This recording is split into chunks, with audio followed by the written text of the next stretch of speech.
Troopers and grinders. It is I, Hank the Tank, doing a quick breakdown of the last couple days I've spent in India, as well as UFC Perth, which I did shockingly well at. Went 10-2 over 12 fights.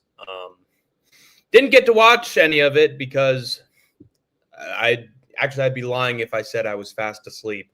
I was asleep for like 4 hours, and then I woke up. I don't know what the hell woke me up. Maybe something in a dream or something. And then I'm just, the first fight's on, and I'm just like, people are talking about what's going on, and I'll just look at some updates, and then I'll try to get back to bed. And that's what I did for like the first couple fights, and then I tried going to sleep, and it failed. And then, I'd wake up because of something or other after like 2 minutes of trying. And then I'd go back to the phone trying to get updates. But anyway, sorry for the rambling. Regardless of how much I actually tuned in to watch this shit, I actually did fairly well this time around. Did a pretty damn good job. Got most of the fights very accurate. If you look at the UFC predictions tracker, I tied for third place, ladies and gentlemen. That is right. I also got most profitable predictors. So if you'd have actually bet on some of my predictions for that Perth card, you would have made yourself some money. And also methods of victory. I believe I was third in that as well. So not too shabby a morning. I don't know what the fuck time it is in India in comparison to Australia and the US, but whatever, man. It was a good day. Today was a good day.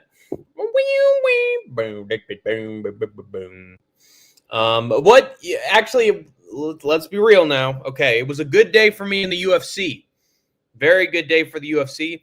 Everything that happened after that was the fucking worst. Literally the worst part of this whole fucking trip happened immediately after I did really well on the UFC Perth card. So I'll be getting into that very shortly. We got a couple of our Hank's longtime followers, Hank's military leadership in the Troopers and Grinders. Kamala Day in Cambodia. Yeah, that's right. I saw a coconut fall from that. I saw a little girl fall from that coconut tree. Leave India, come back to Vindia. In that case, I'd have to fly back to Colorado. But in a week. I'm about halfway through. What's up, Hank? American Indian, dude. Yeah, American Indian, Native American right there, Hank. Came from the old country of the Browns over in the East Asia. Yeah. The fucking Asians, they came across that ice bridge into America, man. You're from the home country. Yeah. Neil Magny, buddy. Neil Magny, brother. Oh, I will be talking about the Unk. I will be talking about the Ultimate Unk on this stream, along with many other things. So strap the fuck in. Hank the Tank is going to be talking about pretty much everything tonight. But first, I want to get it all out of the way and sort of dump my fucking trauma onto you guys, because most of you are my friends, and I know you can take it. So let's see. After I did very well on UFC Perth, I was happy about it. Still couldn't sleep. Only got 3 hours of sleep for the night, 3, maybe 4. Woke up, had to get everything ready. I met my friend's family, my Indian friend's family that day, and they were actually very kind and very civil with me, and I had some great conversations with them. I could share some photos of what I saw there. I'm sure it's not a big deal. Let me look. Zippity-doo-dah. Zippity-day. Oh, my, what a wonderful day. Okay. Oh. Also, let's see, what else did I see?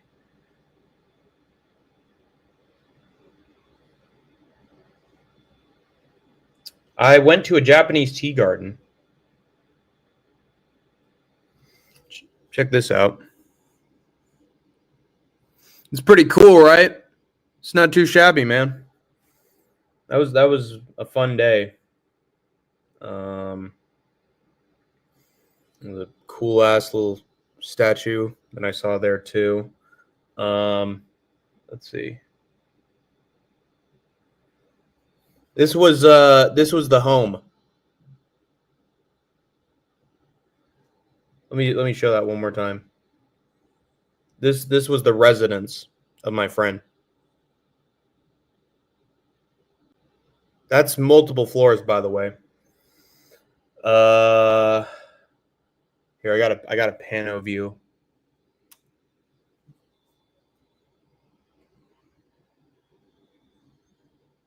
That's what it looked like.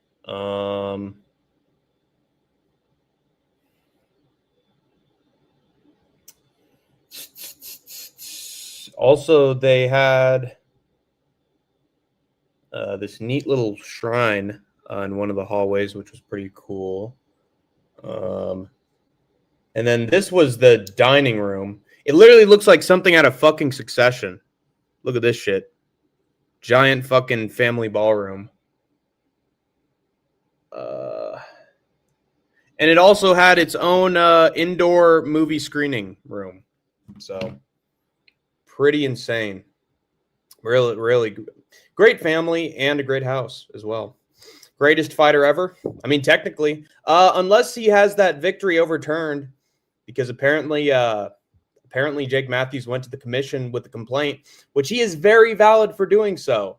So he might actually win that case and turn that win into a no contest.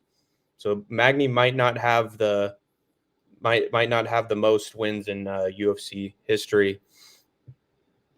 He might not actually have it because that'll get overturned like John Jones against what the hell was his name? Matt Hamill. Yeah, Sean Mudath, me brethren. Speak your mind, Hank. Is there anybody named Kirpal over there? Kirpal. No. Well, I haven't run into him. Are you paying for accommodation or is your friend? My friend's paying for the accommodation. I paid for the airplane ticket. Dude, you need to be smashing this rich Indian guy's sister. The only guy who's smashing his sister is gonna be me. Oh my God. How could this happen? The first Indian white supremacist. Bro, try and become part of the family. They have to have some mid, chubby, good Gujarati chick you can smurf on. Maybe if I meet with them somewhere in New York, we can figure something out. I don't even really want to disclose that much about the family that would get in the way of that, but yeah, I'm not going for that. He was alive. He wasn't out. He wasn't out, dude. And yet the referee stopped it. The referee screwed them both. Kurt Paulina, the ref stopped that fucking fight. He sure did. Yeah. And even if you make a mistake, you gotta count the fight as over. Not many referees go back on that decision. Hank, are you looking for a concubine or are you looking to casually date? I'm hoping to casually date right now. Once I'm in a place where I got my own place and a steady job and I feel like I've got a good income that I can live comfortably, I think that's when I'm, going to try to find someone who's the one, so that, there's a better long-term future there. But while I'm sort of, no, I wouldn't say strapped for cash because I actually got a good amount of money in the account. But while I'm, not having my own place to live, I'd probably casually date, most likely. Jake, round one sub was such a goated pick. That's what you picked, right? I had Matthews by decision. I guess it ended up being a little more accurate, but yeah, it's a bunch of bullshit, man. House is overrated. It is. You're right. House is overrated. I mean, what I mean is like once I'm able to rent, once I'm able to rent my own property, because I don't want to be fucking paying rent while I don't have a job. Let's be real here. I don't want to have to pay rent and I'm making no money. That makes sense, right? Anyway, besides the cool shit involving the house, this is what I want to really talk about. Yeah, it was bad. So after I went to their residence, I took an obstacle course that was part of the theme park. Uh,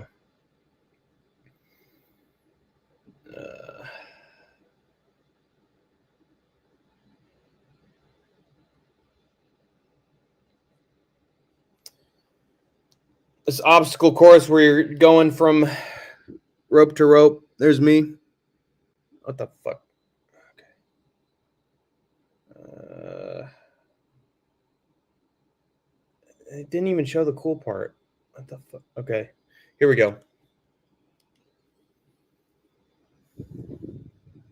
So they were doing this kind of obstacle course. I'm going sort of slow. But this was the easy part. This was the very start of the course.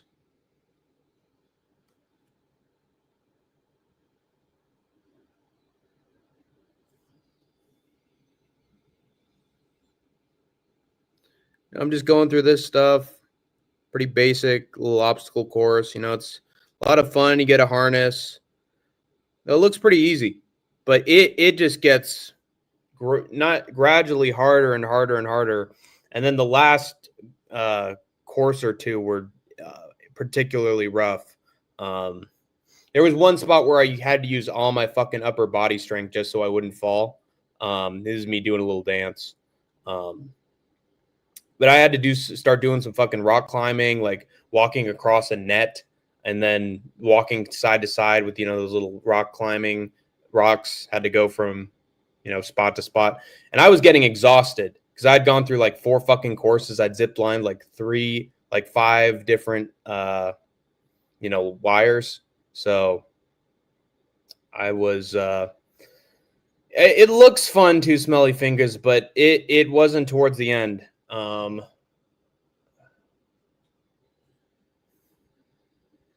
wish all the courses were this difficulty level, but they just got tougher and tougher as time went on.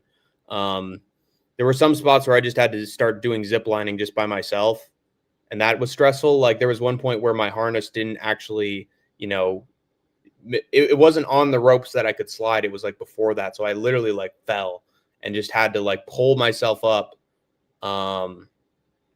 with my own fucking strength. And then the last course, well, I'll get into that after I show this video. So this is me going through. It looks super fun, right? I thought it was going to be this for the rest of the course. It wasn't. It got so much harder.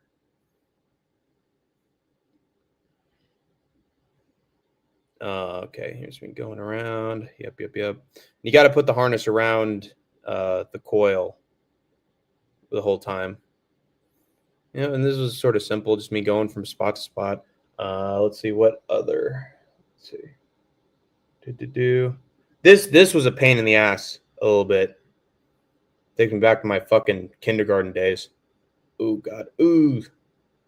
It was killing my knees, dude. I might actually just have bad knees because when I was like crawling from spot to spot here, like my knees were almost like fucking popping.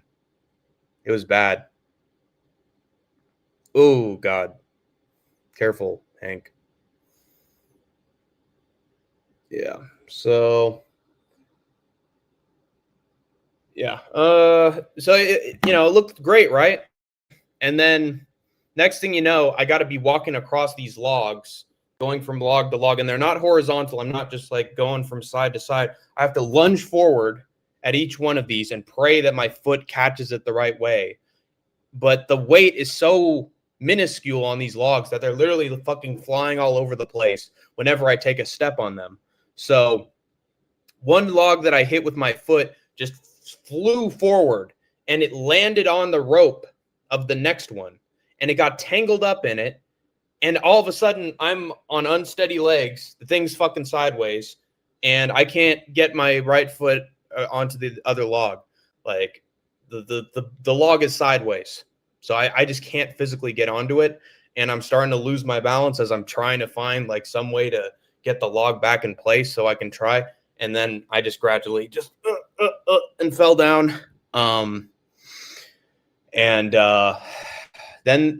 the guy, I'll be honest, I sort of freaked out a little bit. Because I do have a little insecurity about being a perfectionist. And so I was fucking pissed that I didn't get it on the first try. And then they said, relax and we'll come down. So I did. I held onto the rope, and one of the people who basically helps you or gives you some advice before he was also on a harness. He went up to the platform. He said, relax, put your hands up like this. I did. But apparently what he meant was literally like be a fucking flat fucking surface. Like literally let go of everything so that I can grab you. But he didn't say that. I swear to God, he didn't say that. That's what my friend told me that he said. He just said, lean back a little bit. Lean back. He didn't mean, spread out.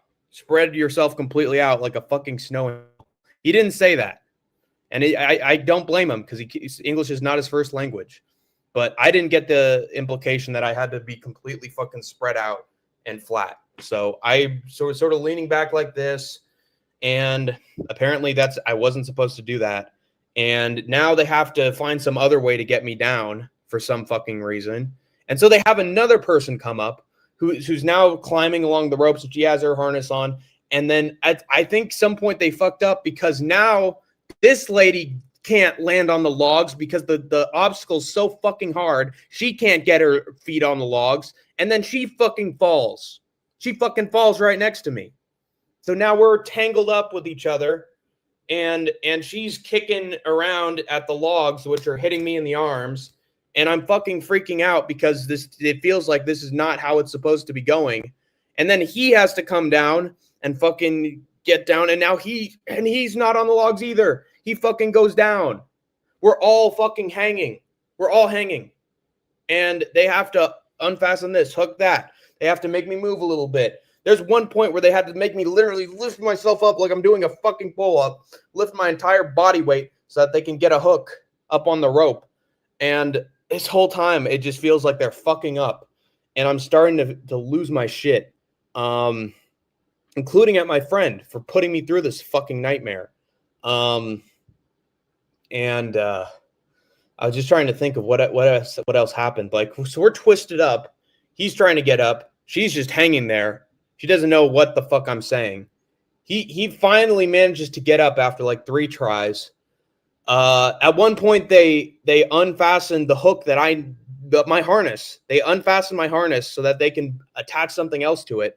And I'm freaking the fuck out because if something happens and my harness isn't attached to anything, I'm going to fucking fall.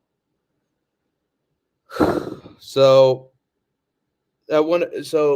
at 2 points, I had to fucking lift myself up with everything I fucking had. I'm literally fucking screaming from trying to get the fuck up there so they can put the hook on. I have to unattach this, attach that. I have to literally help them out with the process. There were multiple points because I had fucking gloves on, and the hook snapped onto my glove during this entire thing, snapped onto my glove, and I'm trying to fucking pull it off, and it's attached to me, and I'm freaking the fuck out. Oh, shit, what is going on? No. That happened twice too.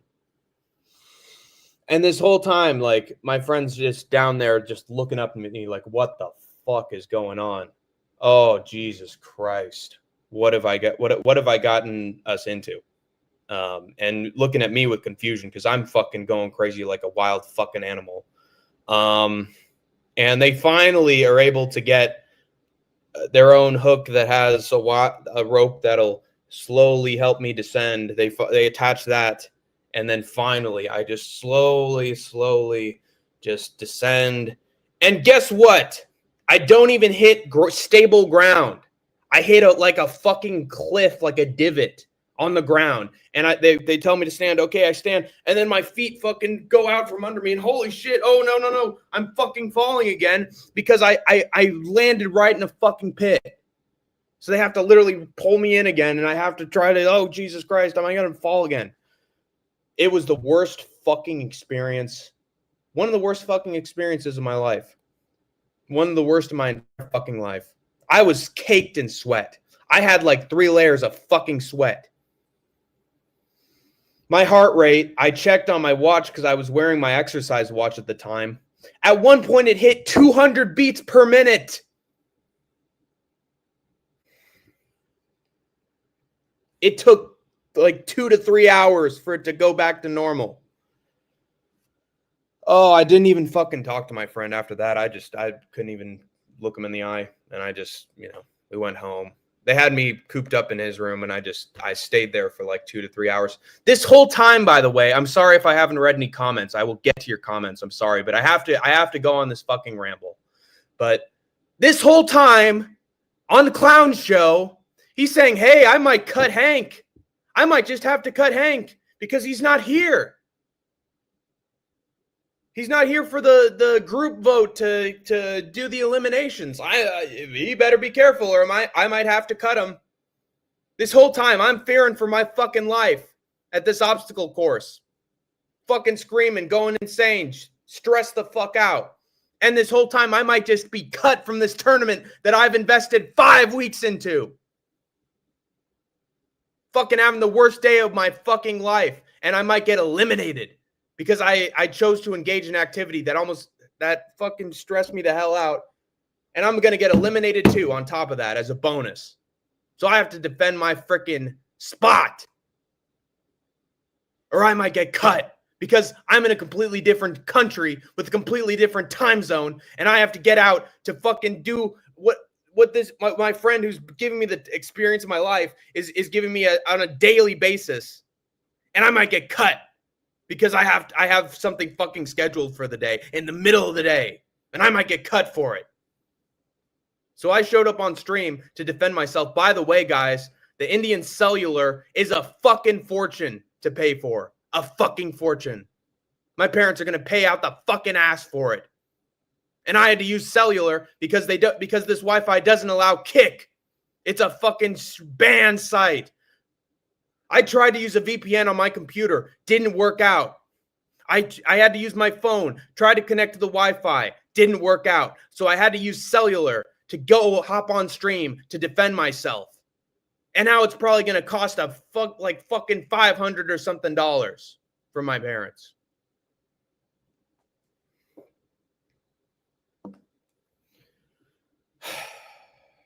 That's the end of my ramble.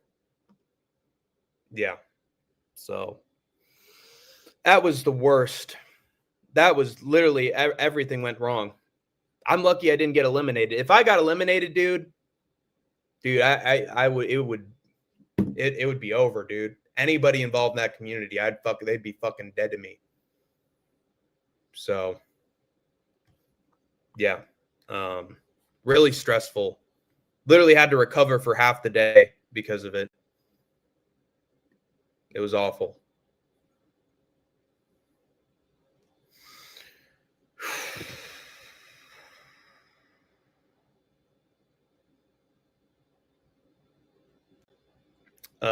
I called the Reyes KO to a T. Yeah, I did too. We all did. GI Jank. MMA Ooh here. I had Carlos round 1 KO. Said he won't be touched. No, he said he called the Reyes KO. I wish it had happened. Oh, shit, man. That looks fun. American Ninja Poorer. Yeah, I made that joke that it was like American Ninja Warrior, all the stunts. It was pretty cool. Dude, it was a great time for the most part. I went through like 4 to 5 courses, and it still wasn't fucking over. I was bathed in sweat, and it wasn't over. It was fucking, the end was awful. Like, how do they expect anybody to complete that on their first go? How? Tell me how.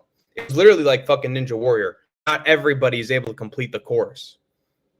And if you fuck up, it's gonna take them 10 minutes to get you back on the platform.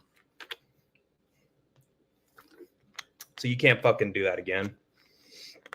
I was 1 course away from completing that thing.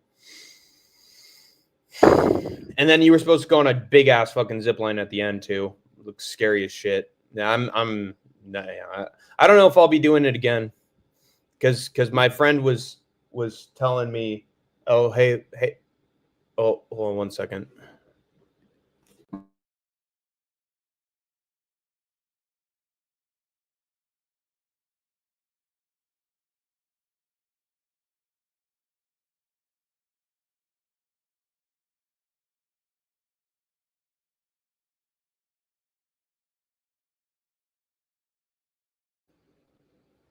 Dude, I think I went on such a big ass rant there that literally the back of my neck is fucking tight from the fucking stress.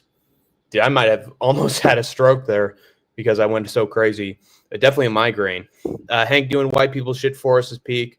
Yeah, I'm sorry. I'll be willing to say I'm privileged as fuck right now. But this was shit. This was a horrible time.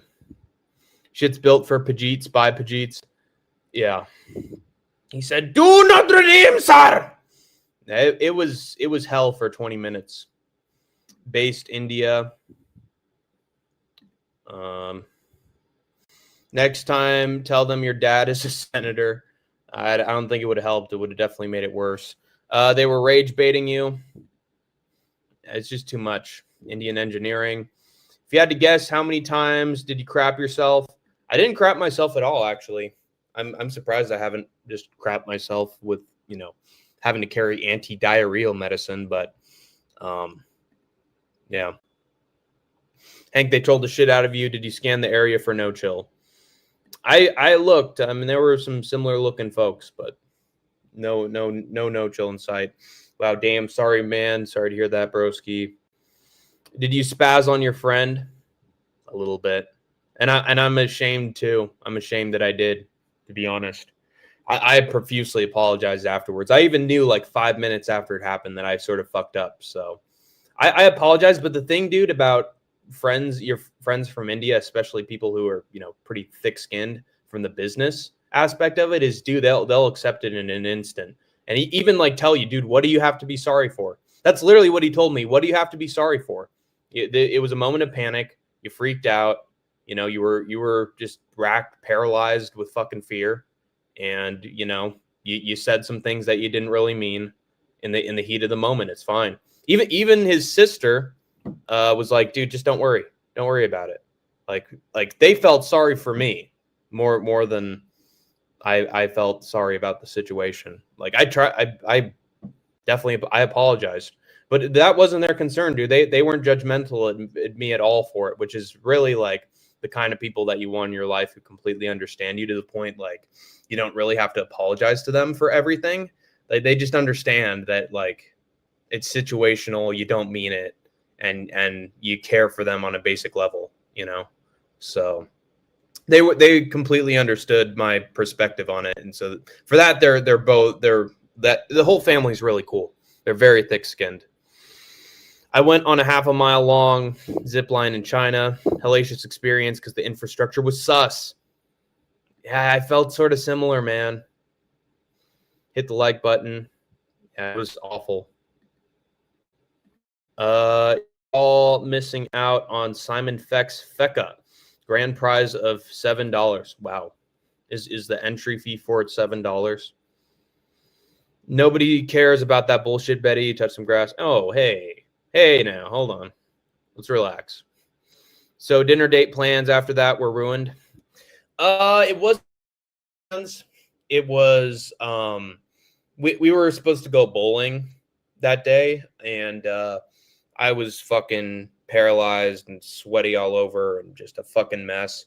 I showered at his place, and then they wanted me to rest because I showed them my heart rate was like at fucking 199 beats per minute at one point. It was still up. It was still like 140, and it had to go down, dude. I couldn't just be going bowling with all stressed out of my mind. I'm pretty sure that this experience might have, taken a few weeks off my life. Pretty damn sure. And maybe this rant did too, but I did it anyway. So I just was like, I was trying my best to sleep. I couldn't. You know why, guys? Because I had to show up on Clown's Kick stream to defend myself from getting fired. While I'm fucking racked with fucking nervous energy and stress, like emotionally spent in bed resting, I have to go on stream to defend myself. Anyway, but yeah, what got ruined or canceled was bowling.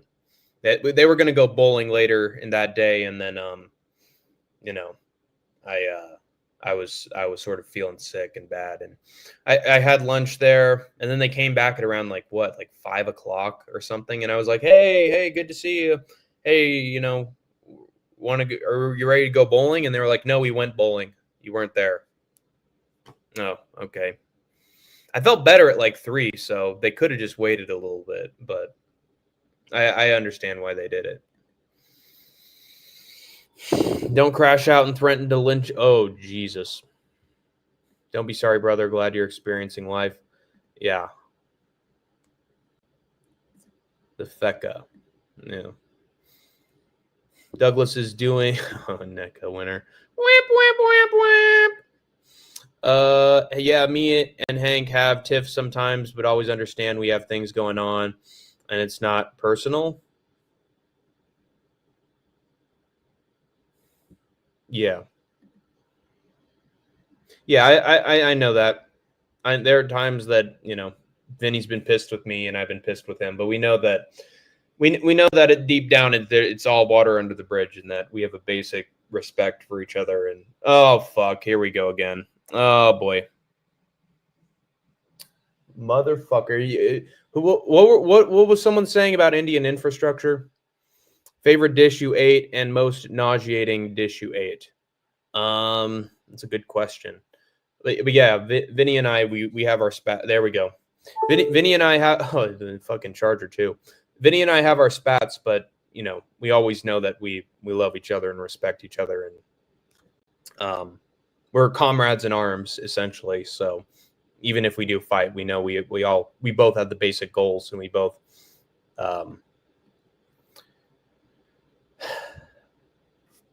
care about each other and know each other's talents and hearts and morals enough that we shine through regardless. After a few Indian head massages, they'll forget all about it. Oh, Jesus. So no head. Favorite dish you ate? Of everything? Actually, shockingly, while I was fucking sick in bed, stressed out, they served me a chicken Alfredo.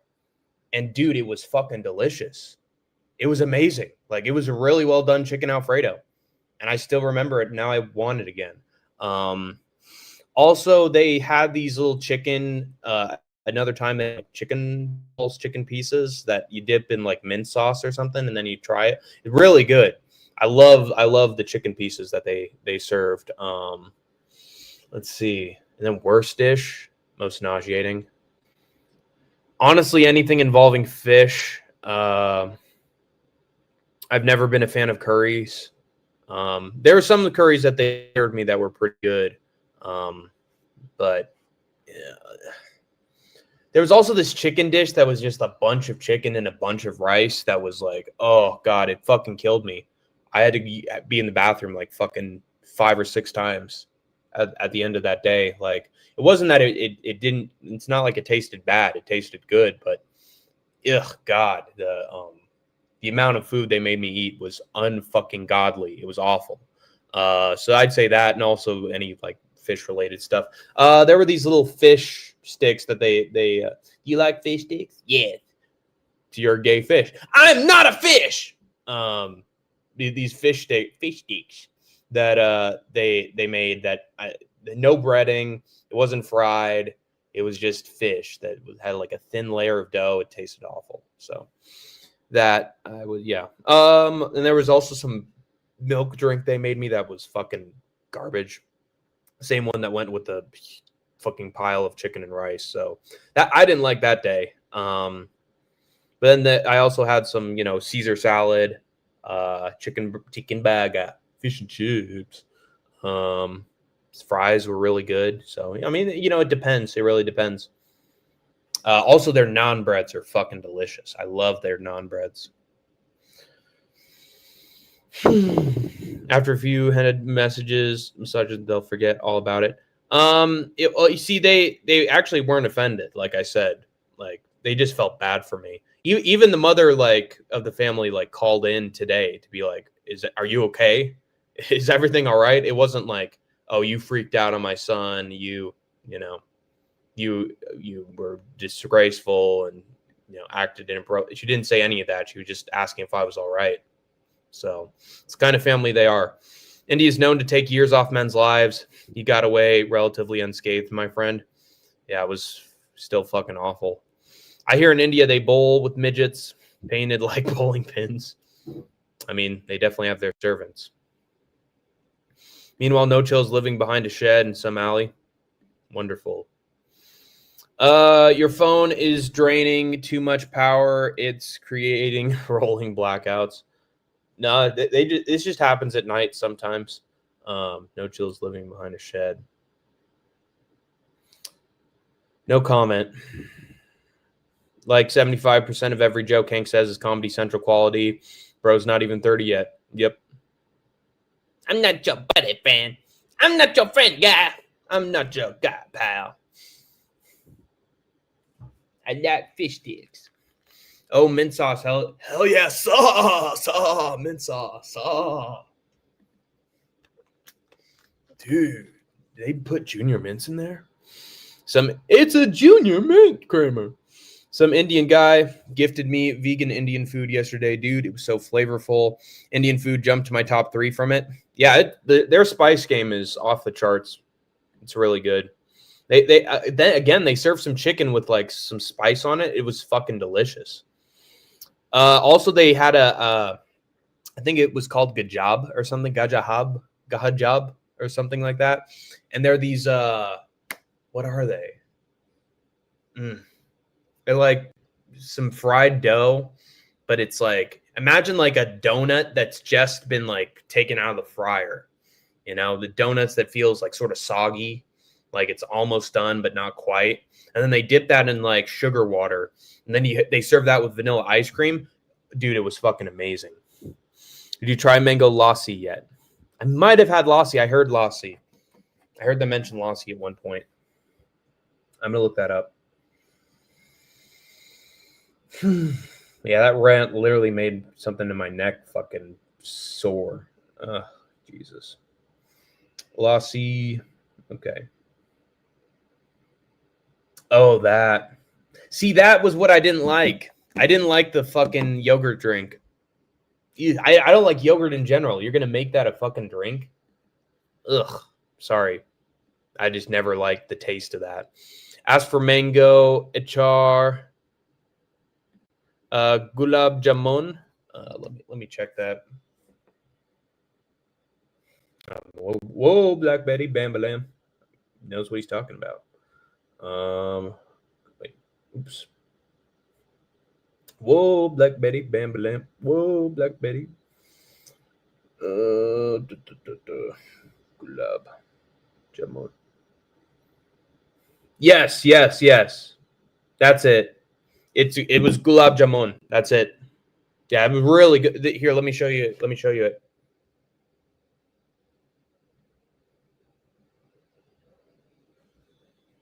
This shit's the bomb. This shit right here is the bomb. Like, tastes like a donut and it's soaked in fucking sugar water and you have that with ice cream. That shit's fantastic. Ask for mango achar and mango lassi, dude. One's mango pickles. One's mango yogurt drink. I don't like the yogurt drink. Dude, go to the Indian pharmacy, see if you can get roids or dick pills. I mean, if I end up outside the film city, I might. Wonder what oh, no. I'm not tasting that shit. I probably fucking vomit, being honest. I don't want someone's fucking cum in my mouth.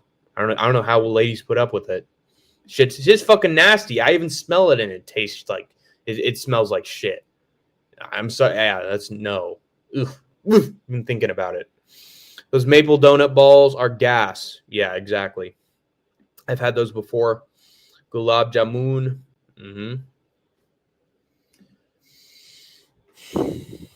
I've never been out of the country. How much did the passport cost you?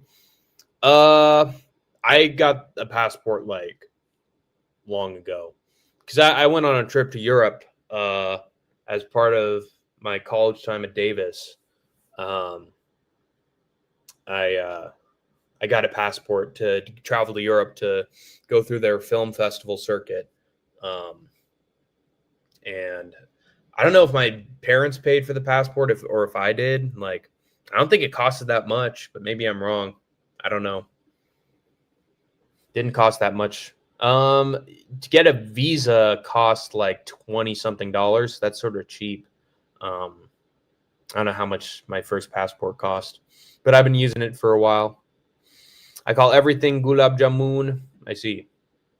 Passport is 150. Yeah, I assumed it was like 100 something dollars. So, yeah, oh, that's even more expensive. There and didn't they like charge extra or something? They made something that made the passports a lot more uh like both mandatory and like expensive. Those are maple donut balls. Yeah, that's good shit. You honestly look like the Stiffmeister. Wait a minute.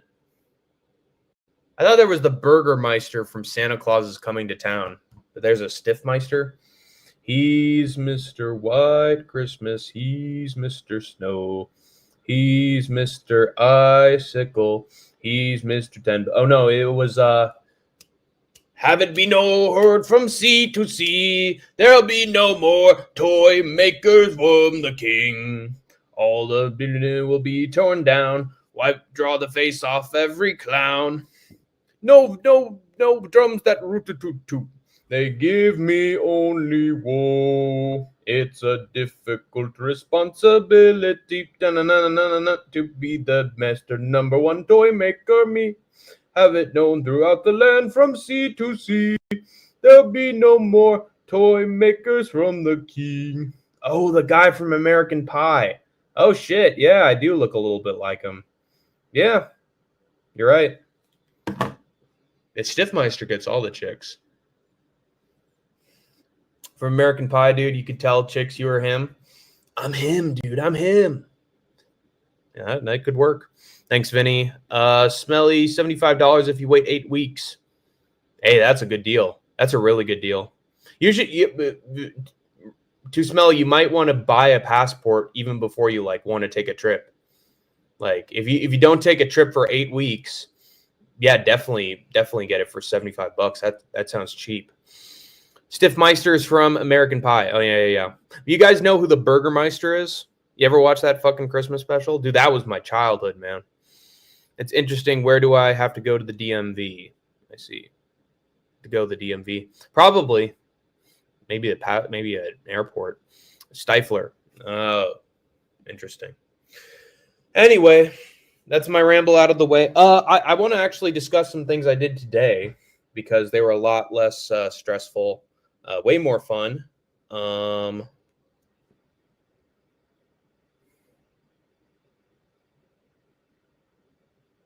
Let's see. Sorry if this is a very me-focused stream. You know, it's the inner narcissist of me showing, but a lot happened in the last couple of days. I just want to get it out of the way before I do a recap.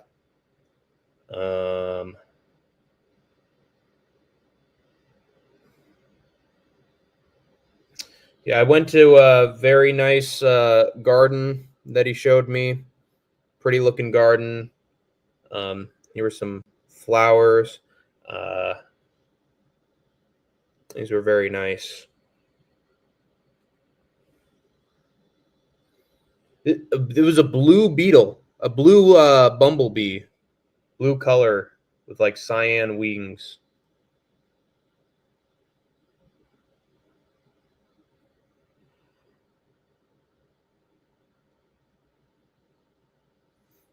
Anyway,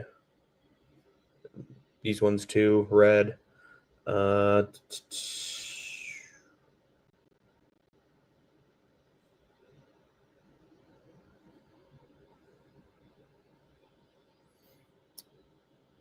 Very pretty red butterfly.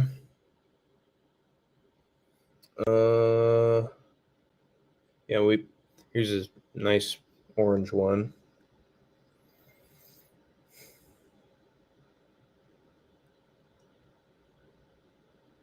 Oops. Here's me with the macaw in my hand. There's the human parrot with his great descendant.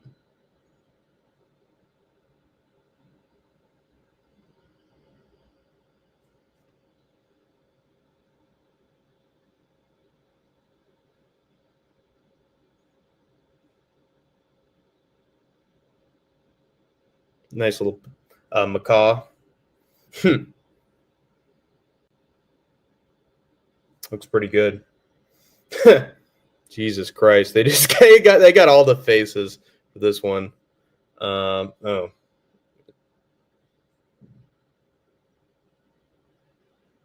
right. Let's see what else.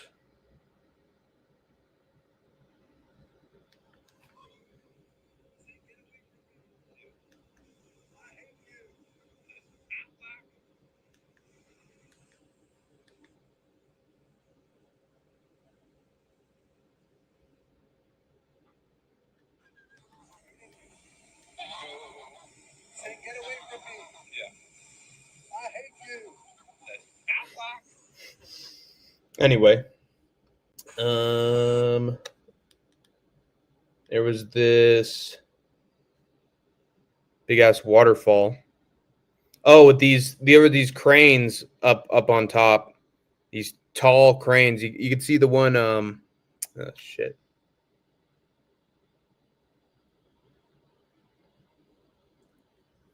There was this big ass bird, tall bird, long neck, crane up on top of this statue. There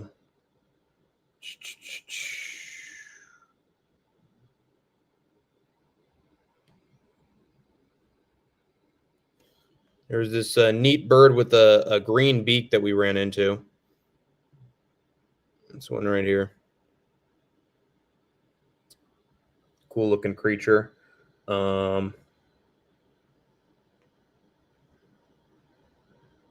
one was like an orange, copper, feathered parrot as well. It was very animated. Very pretty looking creature.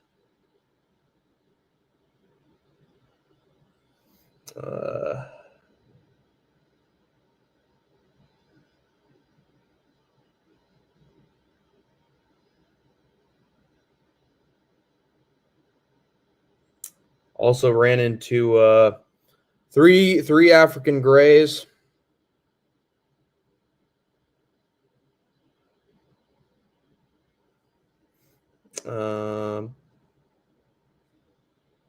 And they were speaking in Hindi. Actually, no, they were speaking in Telugu.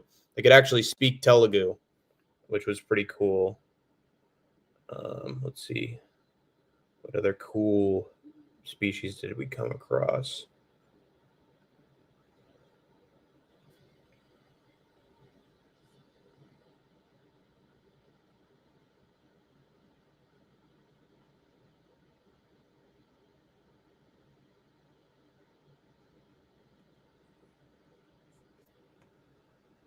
Beautiful rainbow beak of a toucan. I actually painted a toucan just like this in art class in middle school. A very pretty bird. Pretty bird, pretty bird. There's another one down there.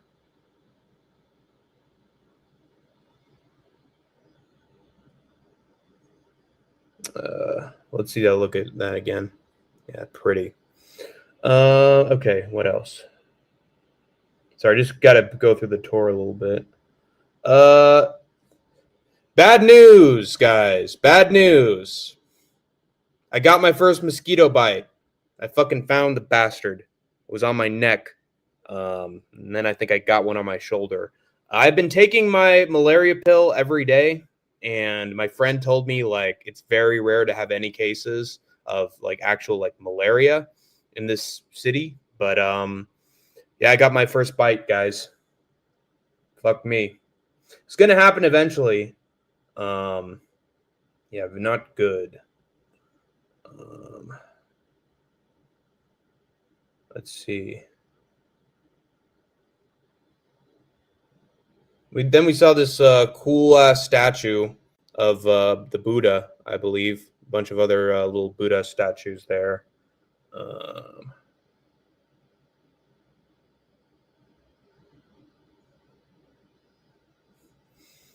There's me in front of a fountain.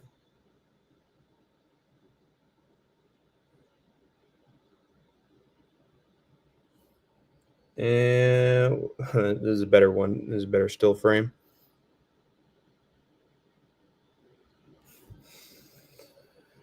And what else? Let me see.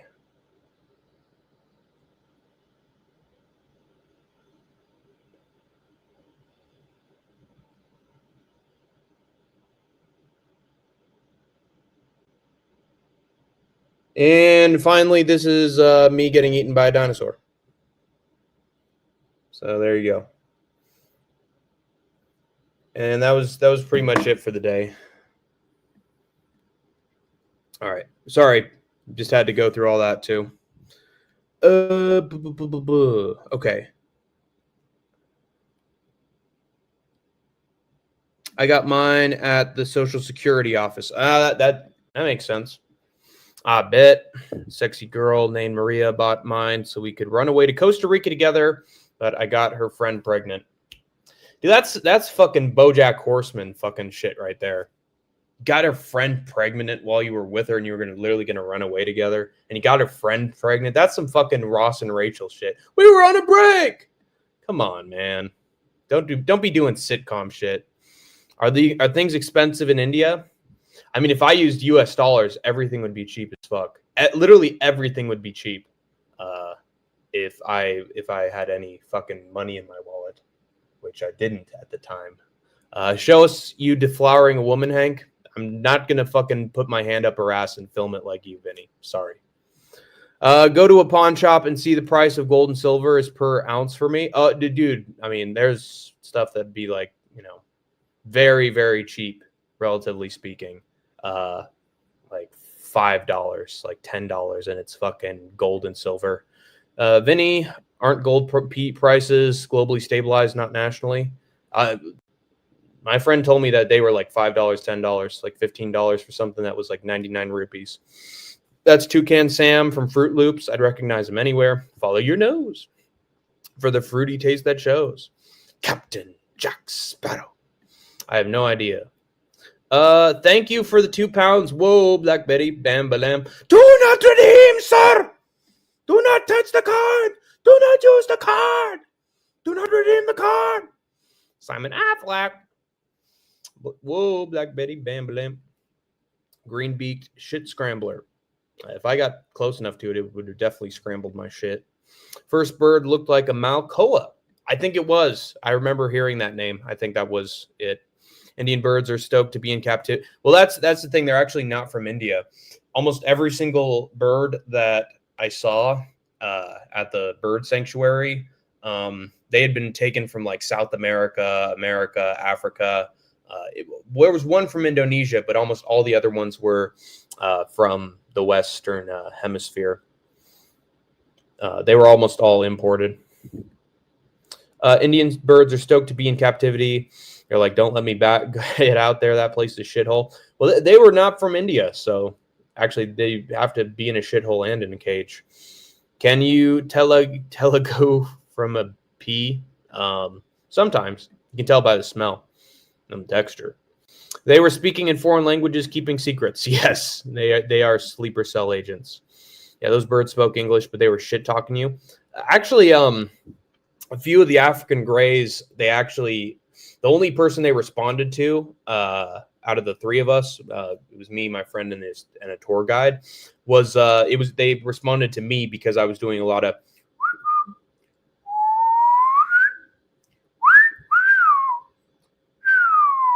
and all that stuff, and they were repeating the so be careful, he might twist your head off in Hindi. Exactly. Vinny. Dude, you're safe, man. Don't take that shit pill. It's bad for you. I'm not gonna just reject all medication, Vinny. Sorry. Lemongrass essential oil can help repel mosquitoes. Yeah, if I had put that on my neck, it'll probably work. Hi Hank. Show us some Punjabi Punani. You fucking fly out and do it. Sorry. I don't do fucking sex tapes like I'm Dennis Reynolds, dude. Will you torture an Indian mosquito for a good old American show of force? I would. I'd probably strap it. I mean, I'd probably tie a rubber band around it and then fucking tear off each one of its legs. Can you ask your friend how much it would cost for a full-time maid? No, I will ask, but he probably doesn't know because his family could just pay for everything. Me and her friend used to have threesomes. We all lived together. It was kosher. She wasn't even mad. We raised my daughter with her helping. Well, that's cool, but obviously didn't work out in the end. But you don't fucking spread the seed around, man. Pajit Burb Thieves. That's bird napping. Wait. Yeah, it is. It is. The African Greys only responded to Hank because he's a black man in a white guy's body. Yeah, pretty much. They're used to the African men of the jungles and the rainforests. So they got someone with soul that they want to mate with. Steal the burbs and release them on stream. Now you're speaking my language. By maid, I mean women's servant. You'd get a happy ending for like 10 cents. I need to get out of here to do that. So once I'm out of here, I'll give you guys some updates. But if I'm stuck here in the studio, then I can't really do that much. Does your friend watch your streams? Oh my god, we talk so much shit. Should we stop? No, he doesn't really watch them. So I'm good. We're good. He didn't even know I was streaming until I like told him, "Hey, dude, I'm streaming some of my experience here," and he was like, "Oh yeah, it's definitely no problem, not a problem." So he doesn't he doesn't look into it. I want to show you guys something.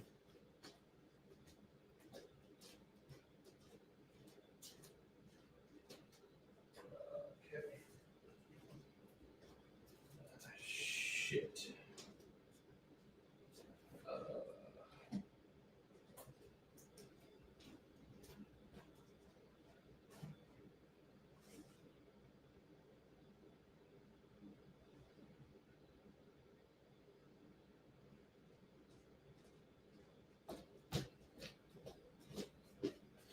Never mind. I can't show you it. Unless let me check.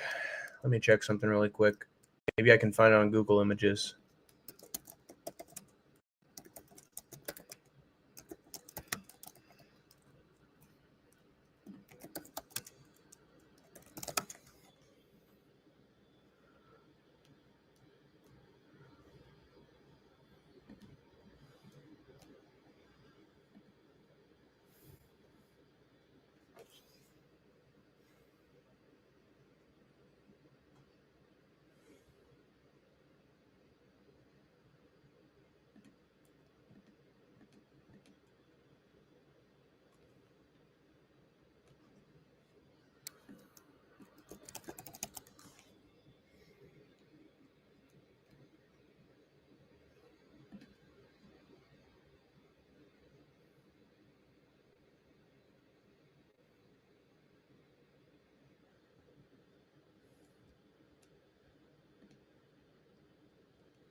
All right, I can't show it because there's tape on the box. But I got something for my aunts.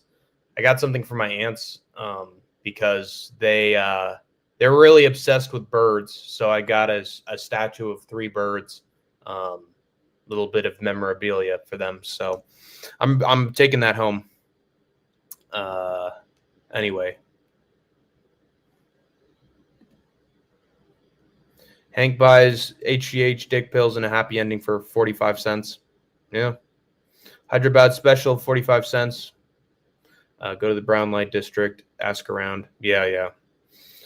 Matt, that's a good idea. Imagine what $1.50 will get you. The world. It's fucking S tier prostitute right there. Do something strange for a small piece of change. That's pretty funny.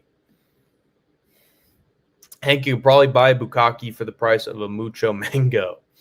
I don't doubt that. Okay, that's pretty much it regarding updates on the trip.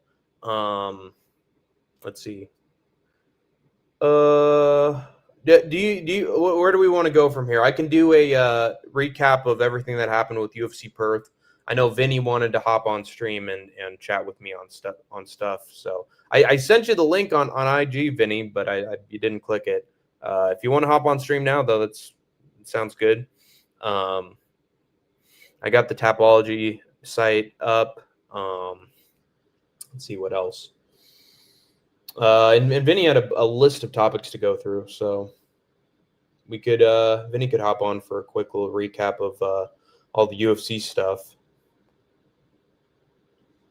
If you want. If not, I can just do the recap myself.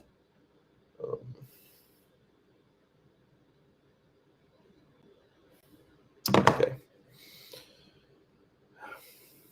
3 little birds outside my doorstep, singing sweet song, a memory sure and true, saying, this is my message to you. Don't worry about a thing, because every little thing is gonna be alright. Woke up this morning, oh mother rising sun, 3 little birds sat on my doorstep, singing sweet song, memory short and true. Anyway, do you want to hop on, Vinny? Give me a yes or a no, please. I would appreciate it. Jesus Christ, I'm getting tired. Shit, I got to respond to some messages too.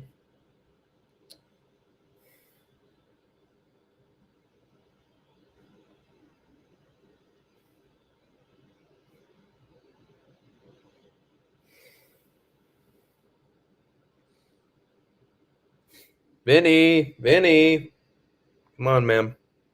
You want to go on the stream or not? You said you were excited for it.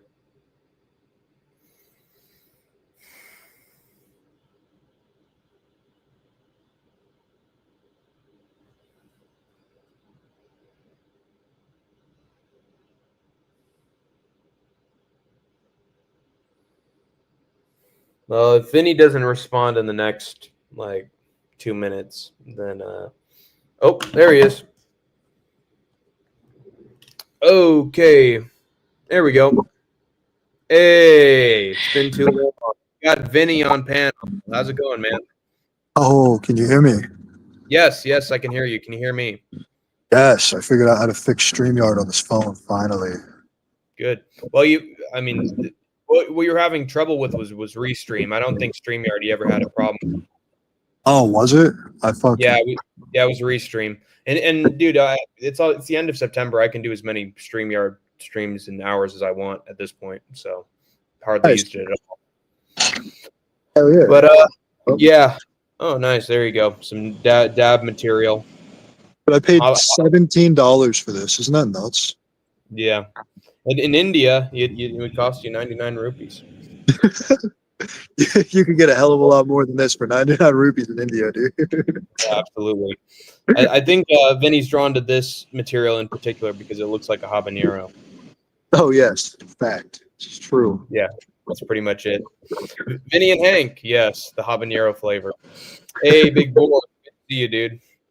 Dude, Big Onk, that shit on fucking having to go on Clown's stream when I literally couldn't even get onto the fucking Kick website was so annoying. Man, it fucking drove me balls to the wall fucking insane. And then Too Smelly's got some fucking psychedelic emoji shit in the chat. I wonder what Too Smelly is taking drugs in his lifetime. Probably, I mean, in his youth, it was probably fucking from here to Timbuktu, but I doubt he's taking much these days. Oh no, Vinny's gonna stick it up his nose, dude. I can tell, man. Those nostrils are flaring. Oh, Whoa. Don't bogart it, dude. No way. Mine asswipe. Fire, pills, coffee, sugar. Get some sugar of your own. The kitty cat. It's my nachos. It's my nachos, butthead. I need my nachos. Nachos. Nicaragua. And nachos in Nicaragua. I am the great Cornolio. Pass me the dab, bunghole. I need dabbing for my bunghole. I demand dabbing. What is my dabbing? Are you threatening me? Give me my drugs. I need my stash. Check this out, butthead. How long will that amount last you, Vinny? Good question from Two Smelly Fingers. A very academic question, might I add. Uh-oh. Now his audio's gone for some reason. I just muted it so you don't have to hear the torch. That lasts me about 1 day. I see. I take about 2 gram dabs a day. So. And he's going to get through all that shit in 24 hours, man. That's true. Yeah, dude, look in my book bag. I have like 18 of these completely full. So Nice. just eat my dirt. Yeah. He's got more ammo for dabbing than those 2 guys at Columbine. This one's probably the best one I have. Mendo 91. Oh, I saw, man, me brethren. Now that's good stuff. Goddamn millionaire. The first 5 grams, man. Oh, Grim. Why did the good die so young? Well, sometimes I get confused, Billy. You still recovering from what happened, Hank? No, I've fully recovered. But it took me it literally took me 3 hours for my heart rate to get back to normal. It was bad, dude. Like literally, if you didn't know the context, you'd think I'd taken a fucking full body shower and didn't dry off. Like I was fucking pouring with sweat, dude. Shit took 20 to 25 minutes to get me down. Dude, Hank, bro, I wanted to show you this, man. Mm-hmm. These dabs, they're called white truffle. They smell exactly like truffles. Nice. Oh, it is like the next evolution of pot. So, wait, do you mean truffles like the mushrooms that the pigs find? Or like truffles, like truffle chocolate? Like the truffles pig find, dude, it literally smells like an entire 5-course meal. That sounds pretty good to me. Oh, Nice. dude, it's like savory and sweet, and oh my god, it's so good. Dude, that's like some fucking Willy Wonka shit, except it's with drugs. It's the nonstop gobstopper. Tastes like a meal. You're turning violet, Benny. Oompa doompa doopa dee doo. I have another gram dab for you. Oompa doompa dippity dee. If you are wise, you'll smoke like Vinny. What do you get when you're filled with steroids? Dude, I just finished my first bottle of Summer Ellen, dude. My first HGH bottle. Isn't that funny? Yeah. Vinny's ready for the WWE tryouts. Dude, I told my first lie to you, Hank. Uh-huh. What was it? I told you I got the HGH from a guy at my job, but it's not true. Got it from some dude down the street, didn't you? No, I got it from my wife. I just didn't know if I could tell anybody. Oh, shit. Hey, no wonder she was an international boxing champion, dude. Now it all makes sense. She told me, she told me that she just got off DECA like 8 months ago. Wow. And you know, she was saying really weird stuff too, like, I'm going to make you my wife. And you're a nerd. You're just a bunch of nerds. You got a pretty mouth. You got a pretty mouth, boy. And then, pretty pussy. Son. Oh, the Lord is good to me. I love you, my daughter. She was saying such weird stuff. It was such fruity stuff. And, you know, and then you asked her where she was, and she's like, I was looking for homeless people. Homeless people. Oh, homeless people. That's funny. Yeah. And then she was hiding under the table when the VADA agents came. Anyway. Two Smelly Fingers is this stuff very funny to him. Damn, I heard the smartwatches will give you wrist cancer. Well, shit. All right, I'm gonna wait for that diagnosis in 5 years. Then. All right. Losa's Big Boars. She a freak. She's a super freak. Super freak. She's super freaky. Yow. She's a very pretty girl. You the kind you don't bring home to mother. And she'll always find and break you down. It's such a creepy scene. Oh, girl. She's all right. All right, here comes the message history. This is where the lie came in from Vinny the Guinea. No, dude, it's just this girl's blowing me up. I'm sitting here trying to fucking stream, and she sent me like 16 messages while I'm sitting here streaming, dog. Christ almighty. You need to send some gif to her. It's like, shut up! Yeah, she did this to me last night when I was streaming too. I was like, come on, chill. Yeah, that is improper timing right there. Up, Gary. Can't you see this guy is doing very official YouTube business right now? Like smoking on stream. The adults are speaking right now, dear. It's like the Godfather. You're closing the door on her. Right? Can't you see we're weaving hand seals in here, lady? What's wrong with you? Yeah. Oh, I need to show something. I almost forgot about this, dude. The fucking way that they like dry off and then rehydrate their grapes and like other food, dude. Let me just show you a fucking example here. Do they store it in clay? Dude, check this out. Look. The fucking clear part is still there, and I fucking pull on it a little bit. What? Pops out, dude. Literally pops What out. is- No problem. Dude, I'm turned on slightly. Yeah, it reminds you of something, doesn't it? That's doing something for me, dude. Yeah. Yeah, those Jeets are onto something, dude. Mm-hmm. Walk into a bar and say, "You got any Jeets?" I gotta fucking suck out the seeds, dude. I've never eaten a grape before. What the fuck? They're usually watery as hell, and you can't even separate the skin from the fruit. But with this, it's like I don't even know what to fucking compare it to. But it reminds me of like a candy. Oh, that's sick. It probably does candy when you take some of the moisture out. It's like what were those Halloween candies that you get like we never got anywhere else? That they were like a little fucking like they were just a tiny round thing. Dots. They were called dots, right? Yeah. Remember dots? Back in the day when I was a kid. Yeah. They're like A long fucking time. dots. Yeah. Holy shit, dude. So they have seeds on the inside, right? Yeah, they do. Like Yeah. and not just regular seeds either that you can just eat. They're like fucking thick seeds. You got to spit them out. Oh, dude, that's awesome, bro. That means that they grew the grapes in soil that had enough magnesium and potassium for the grapes to actually be able to reproduce and not be sterile like here. Yeah, for sure. Let's see. People think it's GMO to make fruits not produce seeds. It's like, no, you can get a sterile fruit if you just grow it in soil that has no minerals in it from over farming. Yeah. Now I'm fucking addicted to figuring out what the fuck that candy was. Technical difficulties, folks. We'll be right back. Gummy Halloween candy. There we go. Come on, come to Papa. Reyes versus Johnny. Oh wait. What should Reyes do now after that vicious KO? I mean, Reyes is too young to really like. But then again, he's lucky he even got a second run in the first place.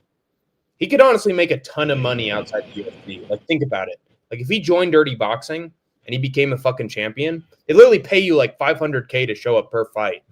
So he could literally just become a millionaire if he just went to Dirty Boxing. Yeah, just to show up. But I mean, the problem is that he's got that weird issue where you can't walk forward and be aggressive.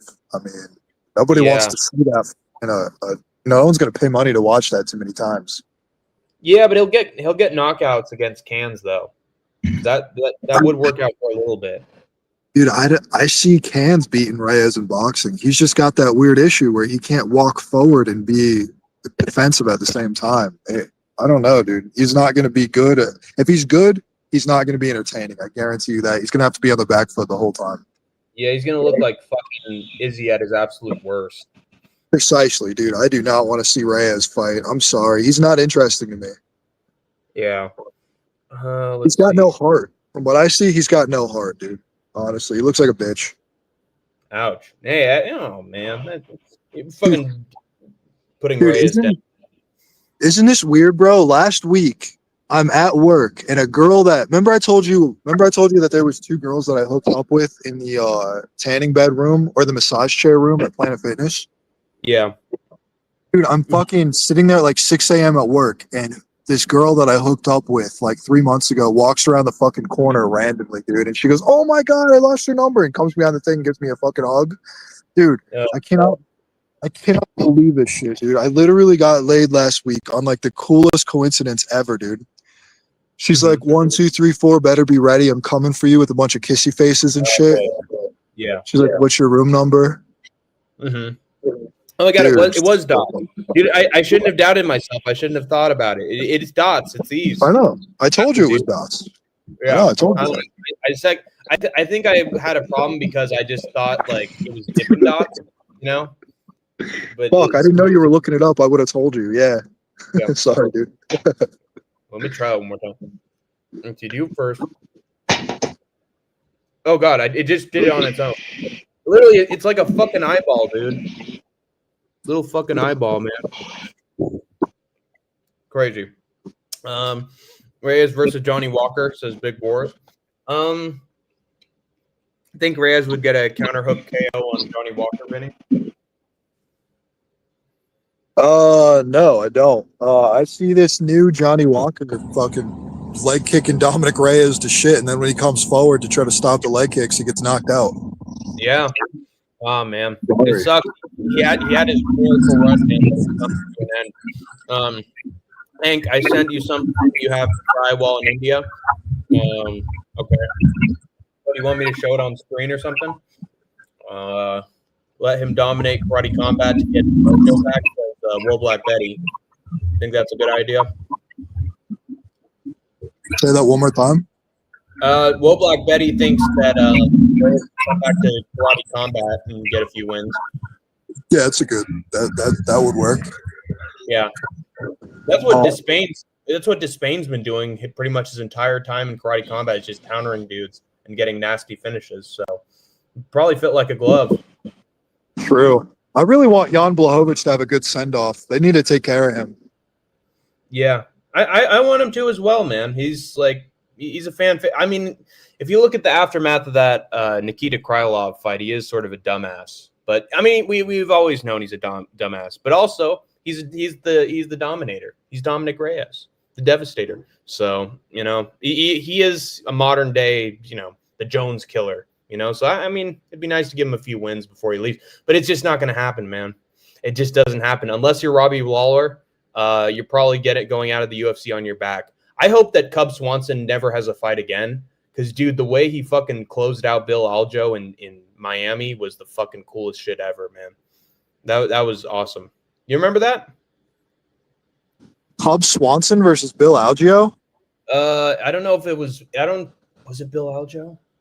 No, it was Billy Q. He knocked That's out what Billy. I was like, dude, I don't remember that. It was Billy Quarantillo, but I remember that, dude. That was sick. Hell yeah. That was the sickest ending of a fight ever. Yeah, but that's what Cub Swanson's done for like the last 5 years, So He's an entertainer. he needs to do what fucking Matt Brown did and just retire off a fucking nasty ass Unk Still Got It knockout. That's the ultimate way to retire. Agreed. Like, retire when people are just like, oh man, he still got it. He can still fight, and he's just like, yeah, I'm good. I made my money. So this is the last thing to remember me by. People are gonna rank him, Unless you're Khabib taking Gaethje out in a fantastic way. Yeah, I mean, he switched from the arm slicer to the actual the triangle choke with his legs. Did you see that? Just so you could be merciful in front of your parents. Yeah, that was pretty cool. Who does that? Yeah, he was crying after that, man. Crying. I know. I can't believe anybody shit talks Khabib. That guy's a hero. Yeah, in some ways, I don't agree with him in a political sense. But as a fighter, I'd say he was fun to watch for the most part. Like, he was getting subs. He knocked down McGregor. Like, He checked all the boxes as far as I'm concerned. Dude, that ground and pound was the funnest thing I've ever watched in all of UFC. Yeah. Can, I dude, must be- can you name a better moment? Khabib I ground and must pound? be bonus. I must fight for title. I'm sorry, Michael Johnson. I'm sorry. Now go down. Go down. I'm sorry. I'm sorry. This is what Two Smelly Fingers is talking about. Bong. The drink. Oh, bong. Bong. It's called bong. It's called bang. It's a psychedelic drink. That's still pretty funny. Yeah, it's bang is how it's pronounced. Oh, okay. I They thought with make the it H, I thought it with the H it was pronounced bong, which would have been the funniest thing ever to call a drug drink. dude. If you just handle too much raw marijuana, like say you're trimming it, you'll start hallucinating so bad that you can't come out of it. You know that? That sounds wonderful. I'd love to live in drug land for the rest of my days. It'd be like watching an Adult Swim cartoon marathon for the rest of my life. Hank just comes to the Mad Hatter's house and just chilling with me, getting all fucked up on every kind of drug. Yeah. Oh, tea. You must have a cup of tea. Mustard. Oh yes, mustard. Yeah. Ketchup. Oh yeah, I gotta put butter. Yes, butter. Oh yeah, let's get butter to fix this thing. How did you just? Birthday to you, Vinny. It's not your birthday. It's your birthday. In that case, leave. Dude, how do you fucking have that loaded up already? I don't know, man. I watched Alice in Wonderland a few times, and it was just like, a very happy birthday to you. To me? Yes, you owe me. Now blow the candles out, my dear, and let your dream come true. And then Dude, that's fucking perfect. I forgot what the scene was, but Alice is on like trial or something. And then the Mad Hatter's like, that's very rude indeed. That's very rude indeed. Is it your own birthday? Well, why didn't you just say so? Dude, that's so fucking funny. Dude, you're hitting that perfectly. You sound like Krusty the Clown, kind of. Yeah. Sideshow. Hey, kids! Crusty kitties! What the hell was that? I mean, wasn't that just a great cartoon? Look at Sideshow Mel. Full companion. Where the hell's my cigar? Oh, who's that little brat in the front row? It's little Bart Simpson. How do you just have that ready to go, dude? What the fuck? Yeah. Dude, my favorite Krusty clip is like, Oh, I'll just show a couple reruns. Kids won't even tell the difference. Attention, kids. The Vietnamese have invaded the Balkans. I repeat, they have invaded the Balkan Islands. In case you didn't know, the Balkan Islands were a former British colony that was revolted against and overthrown in the 1950s. And now here, in 1957, the Caribbean people have taken over the Balkans. Krusty the teacher, dude. That's pretty funny. Krusty the professor. yeah. Okay, now I'm obsessed with what that scene was, so now I have to find it, of course. There's the OCD in me. In the meantime, I'm going to look at some comments. No way he doesn't beat Sam fucking Alvey. Yeah, he's light heavyweight. He could probably do it. You're right. Never know, man. Sam Alvey went on a 6-fight losing streak. People forget, man. Smiling Sam Alvey. He's the karate combat goat. Knocked out 2 challengers. Therefore, he's the greatest to ever do it. People forget, man. Rebellis Despain ducks him. We lost to Carlos Olberg, who is the best. I don't know if he's the best necessarily, dude. He's one of the many that Jan Blachowicz. He's Jan Blachowicz's boy, dude. Yeah, Jan beat Carlos. Yeah, he knocked out Jacoby Smith and Krylov. He's not that bad. Yeah, I mean he's not. Wait, Jacoby Smith. It's Dustin Jacoby. I know. I was just gonna say Jacoby Smith. I think it means Jacoby Smith. Yeah, You mean it isn't that retard who took like 2 rounds to beat literally the worst guy in his entire division. It's like, oh, Joe Rogan, oh, sit down, man, and they just threw out the N-bomb just first thing, and was just like, yeah, I know Joe Rogan. That guy's a moron, man. Doesn't that look like flames in the sky? Yeah, a little bit. So it's like twisted spiral. The dab's getting to him, guys. No, that yeah, I don't even know what that looks like. Honestly, like a Rorschach test to me. Wow. That looks sick. Like it's how it's all spirally and shit, dude. Clouds are Yeah, awesome. yeah, dude, Whoa. double rainbow all the way across the sky. Vinny's right though. He got KO'd and lost his. He lost his mojo. People, I am in search of my mojo. Throw me a bone here, people. Where's my mojo? $1 million. Dude, I don't think he lost his mojo from the knockout. I remember on the it was like an Abu Dhabi fight week where before he got knocked out, Reyes didn't look the same. He looked like he had been like out hard drinking like a couple of months before that or something. Yeah, it's weird, man. I mean, he just couldn't find the range to hit him with literally anything. All he had was a few leg kicks. Like he was really hoping that he was going to counter. He should have. You know, his problem might have been that he didn't train like going on the offense at all. I think he just assumed that Olberg was going to try to scrap with him. He didn't engage whatsoever, dude. He's a boring ass city kickboxer. Like, what do you expect?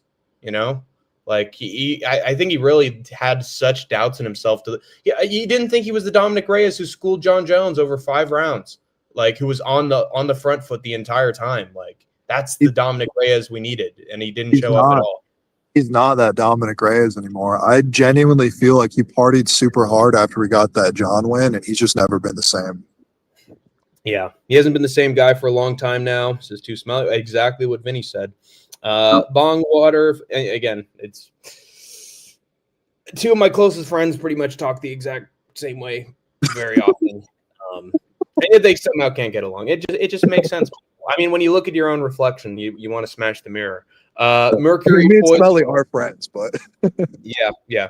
Just if this were the Middle Ages, they would be slaughtering each other for territory. Let's just put it that way. Mercury poisoning sounds fun. I mean, it sounds fun to anybody, you know. If there's one way from it would be memorable. Freddie Mercury.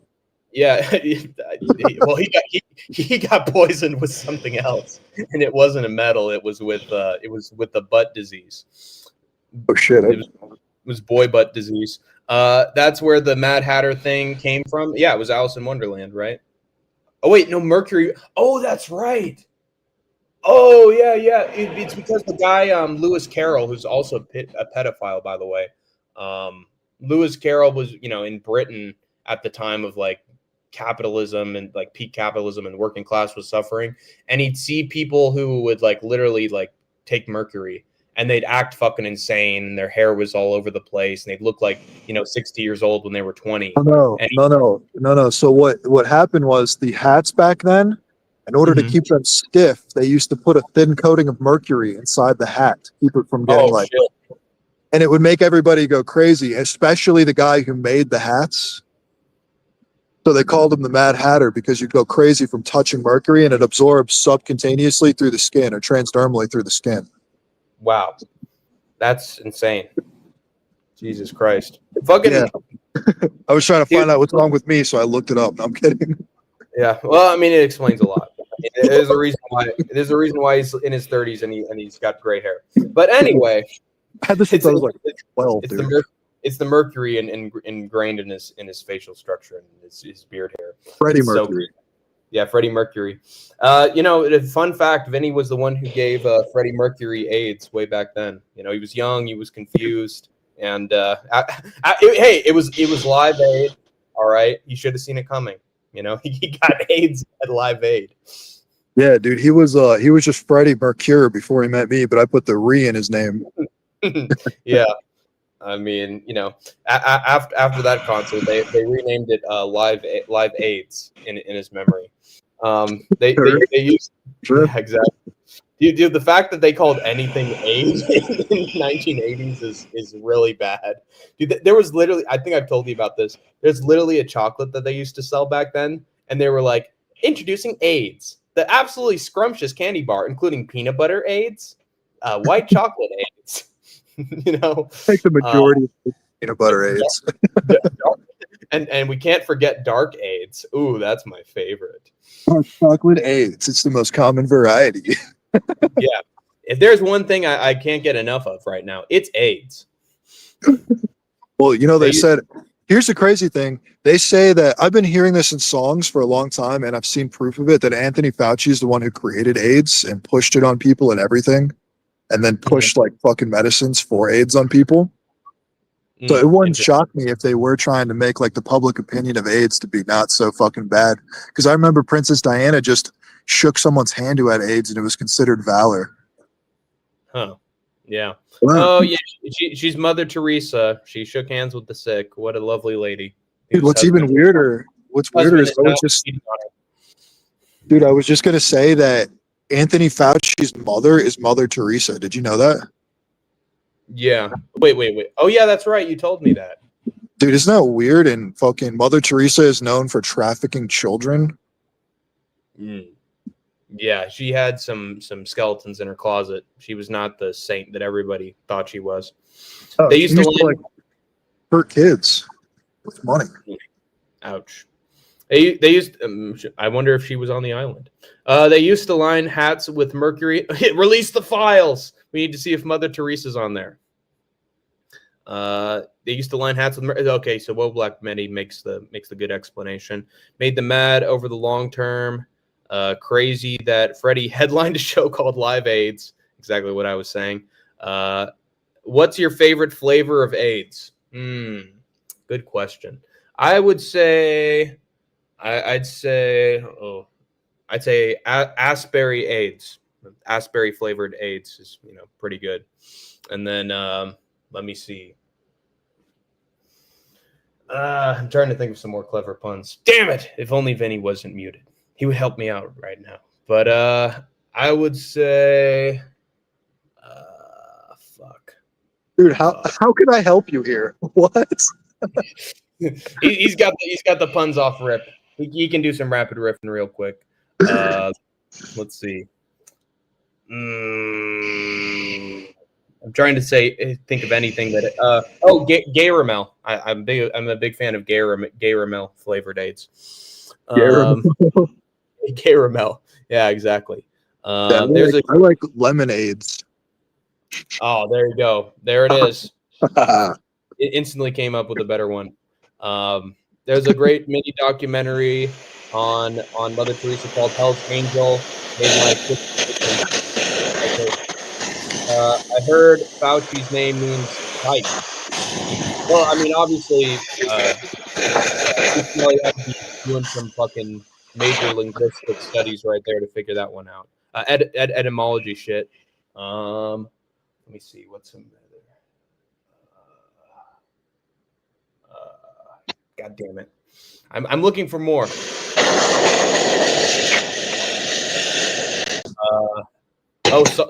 Salty AIDS. I want some salty ass AIDS. Salted gay Ramel AIDS. There we go. All right, let's look some more. Wait a minute. What was I gonna say? What was I gonna show? Shit, I forgot. Do you want to do a recap with me? Yeah. UFC event. All right, yeah, sweet. Please, it needs to be done. That event was ridiculous. Actually, shit, I need to use the bathroom real quick. So, would you mind entertaining the people a little bit while I go real quick? Nope, dude, I can do a good job too. Thank you. All right, I'll be right back. Anybody want to see my impression of a horse? All right. Wishna. No, I'm kidding.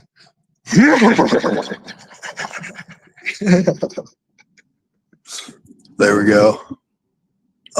Yeah, so anyway, fellas. What needs to be talked about is this fucking Jake Matthews stoppage. Anybody else pick Jake Matthews round one sub and the fucking referee stole it from you? Anybody? Oh, God. Dude, I swear to God, the ref stops the fight, then the bell rings like 2 seconds later, and the ref's like, no. I was just stopping you for the bell. It's like, you weren't, you dumbass. What are you talking about? Everybody just saw you stop the fight before the bell. Fucking wild. Let me pull up my other phone so I can get chat ringing, because I can't really see. Get the chat, motherfucker, get the chat. See my wife. Get the chat, motherfucker, get the chat, motherfucker, get the chat. Show you I don't want to get in trouble. Show you my wife. Oh yeah, did I show you guys that I'm on roids now? I've been injecting steroids. Yeah, roids, me roids. Get art roids in here to replace yous, yeah? Can I think of any better puns for AIDS flavors? I didn't really put much time into it. Roll AIDS would be a good flavor. I'm going to my wife's house after this.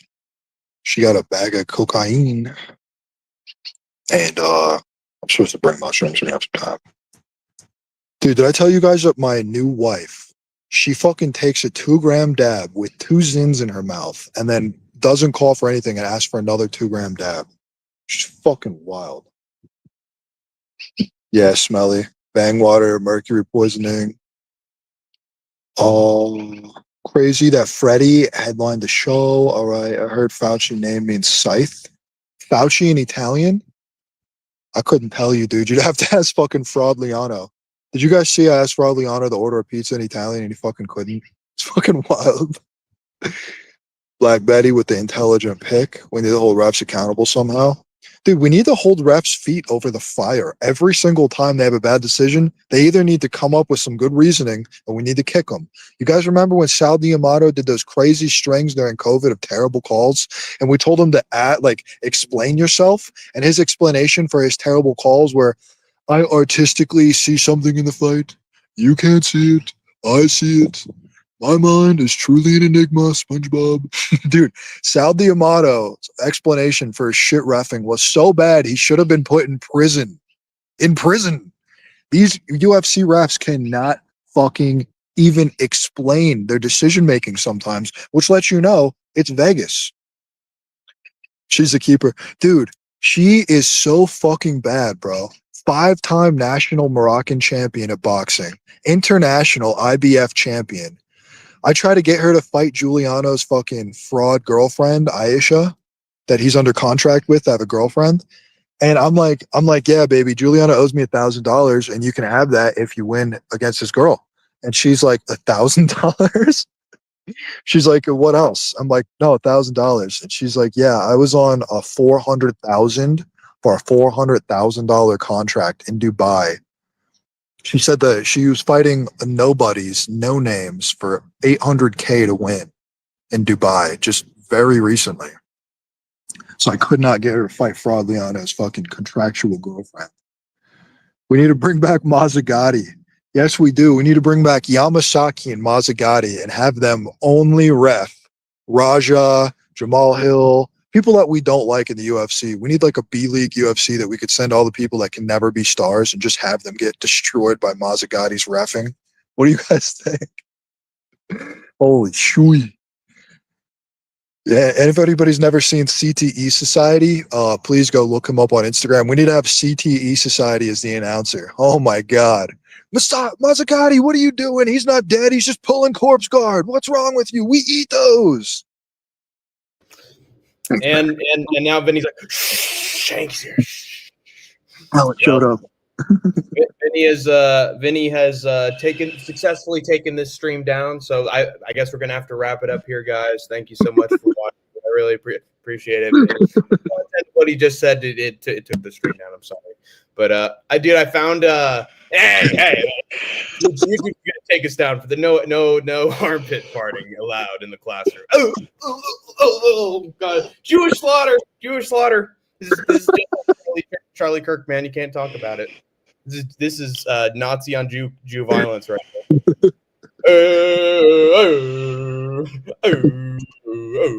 No, this is the neener. Neener. Yeah, I know, but it's also what the fucking 50-year-old white people do when at the Chiefs game when they're like, we're brown people. They stole the neener, dude. The American people steal everything from the Indians. It's like to do their fucking Cleveland Indians, Cincinnati Reds fucking bullshit. All right, dude. We have to misappropriate everything, dude. Yeah, exactly. But dude, I found the better joke for the AIDS stuff. Brown sugar AIDS. What? Brown sugar for the chocolate, you know. Oh, okay. I got you Or, now, is, dude. or we're now working with the candy brand Sugar Daddy AIDS. Right, dude. Molasses. Let's say molasses. Yeah, exactly. No, molasses. Molasses, right? Yeah. Introducing 8-Bowl, the brand new flavor. Maple Asshole. flavored AIDS. Yeah. Okay. Yeah, it was bullshit. I picked Matthews bicep. Oh, you were talking about the Magny situation? Yeah, we were talking about when you left. We were talking about Jake Matthews raging. Yeah. I understand it completely. Like, he went to the commission. He's gonna have that shit overturned, and I think he's gonna be successful too. Yeah, I clearly saw a tap, but what you clearly saw was the fight was stopped by the ref, and a second and a half to 2 seconds later, the bell went off. Yeah. I clearly saw a tap. I don't know if anybody else saw it, but it's on tape. Lock him up. Look, crooked referee, and we don't like him, right? I lock her up. She's a female referee, right? I did a Sal Mazzagatti as Patrick Starr explaining himself. Oh no, I did a Sal D'Amato as Patrick Starr explaining his bad reffing. Yeah. Oh God, what was it? What did you say?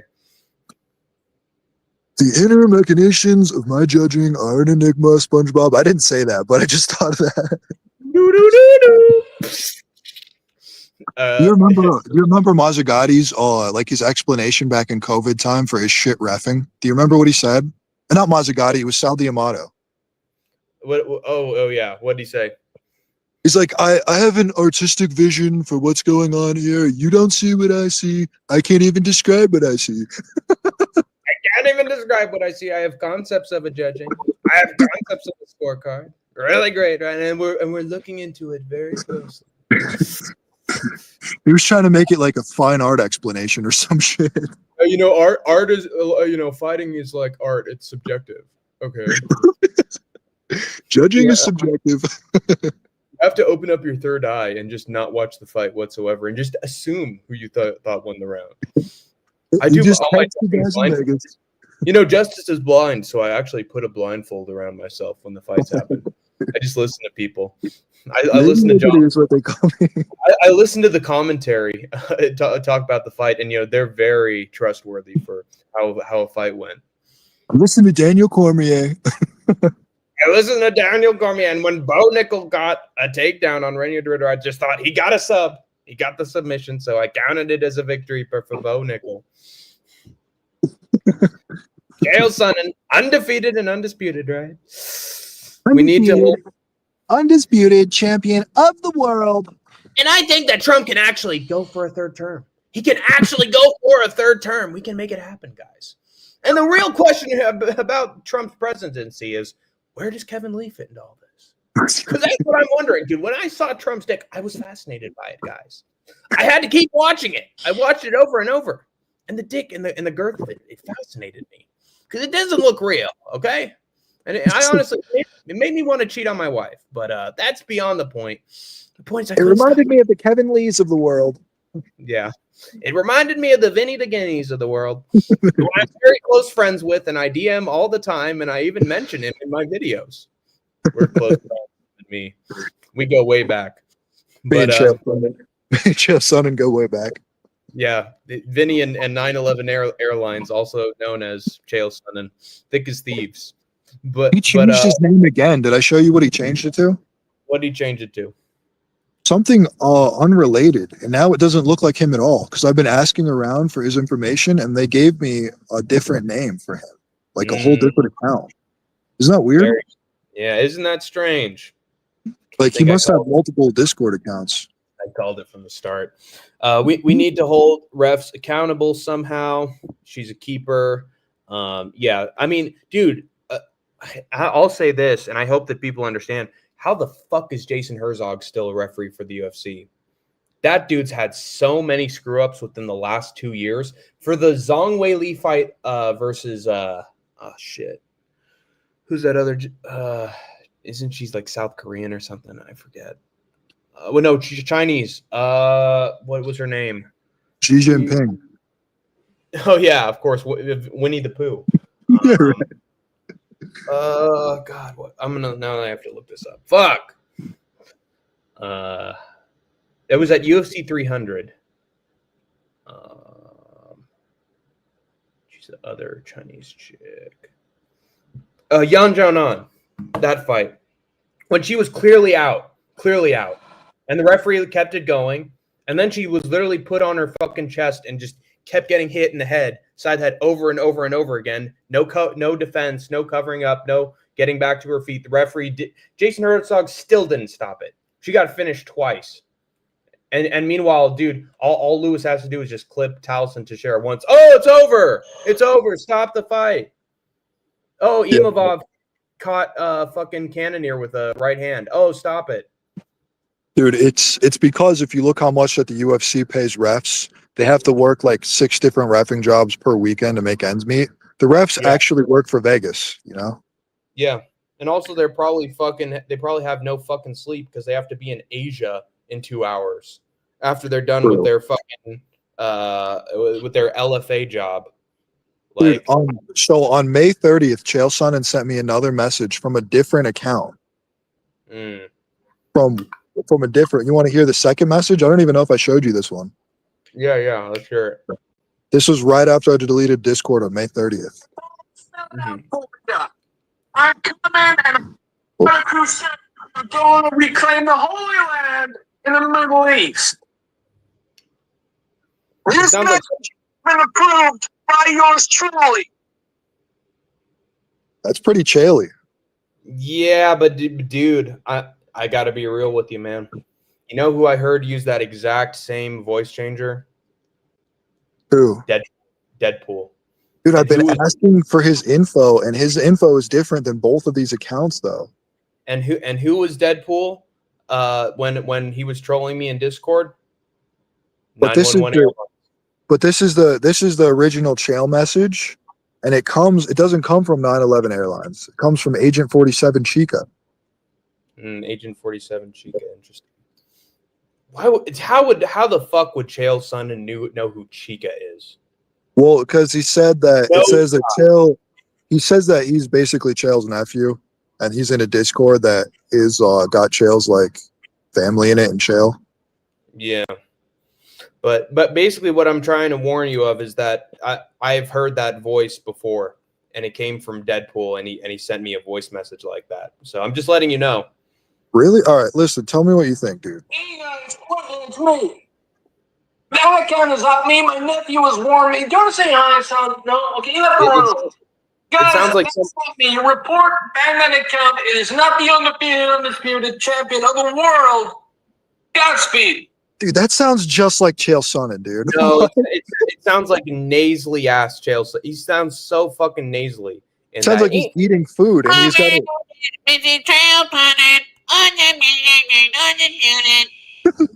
Don't you hear that? He has one vocal tone. Dude, that's AI. That is completely fucking no, AI. dude. Well, here's the thing. You can hear him set down a can of drink in the video, right?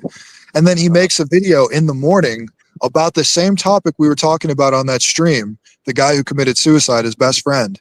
And then you can hear him in the video. He takes a sip of his drink and sets the can down, and it's the same exact noise in the fucking video he sent me. Same table, same drink. Yeah, but he did. I watched a video of him talking to people over the phone who were messaging him, and he doesn't sound like that, dude. His voice is so much deeper. He sounds like he's almost sick when he's talking to people. That voice is way too fucking high in that voicemail to be him. I'm just saying. All right, ask chat. Chat, what do you think, boys? It's me. That account is up. Me, my nephew was warning me. Do you want to say hi, son? No? Okay, you have the room. Guys, that's not me. Report, ban that account. It is not the undisputed champion of the world. Godspeed. Chat, do you think that's Chael, yes or no?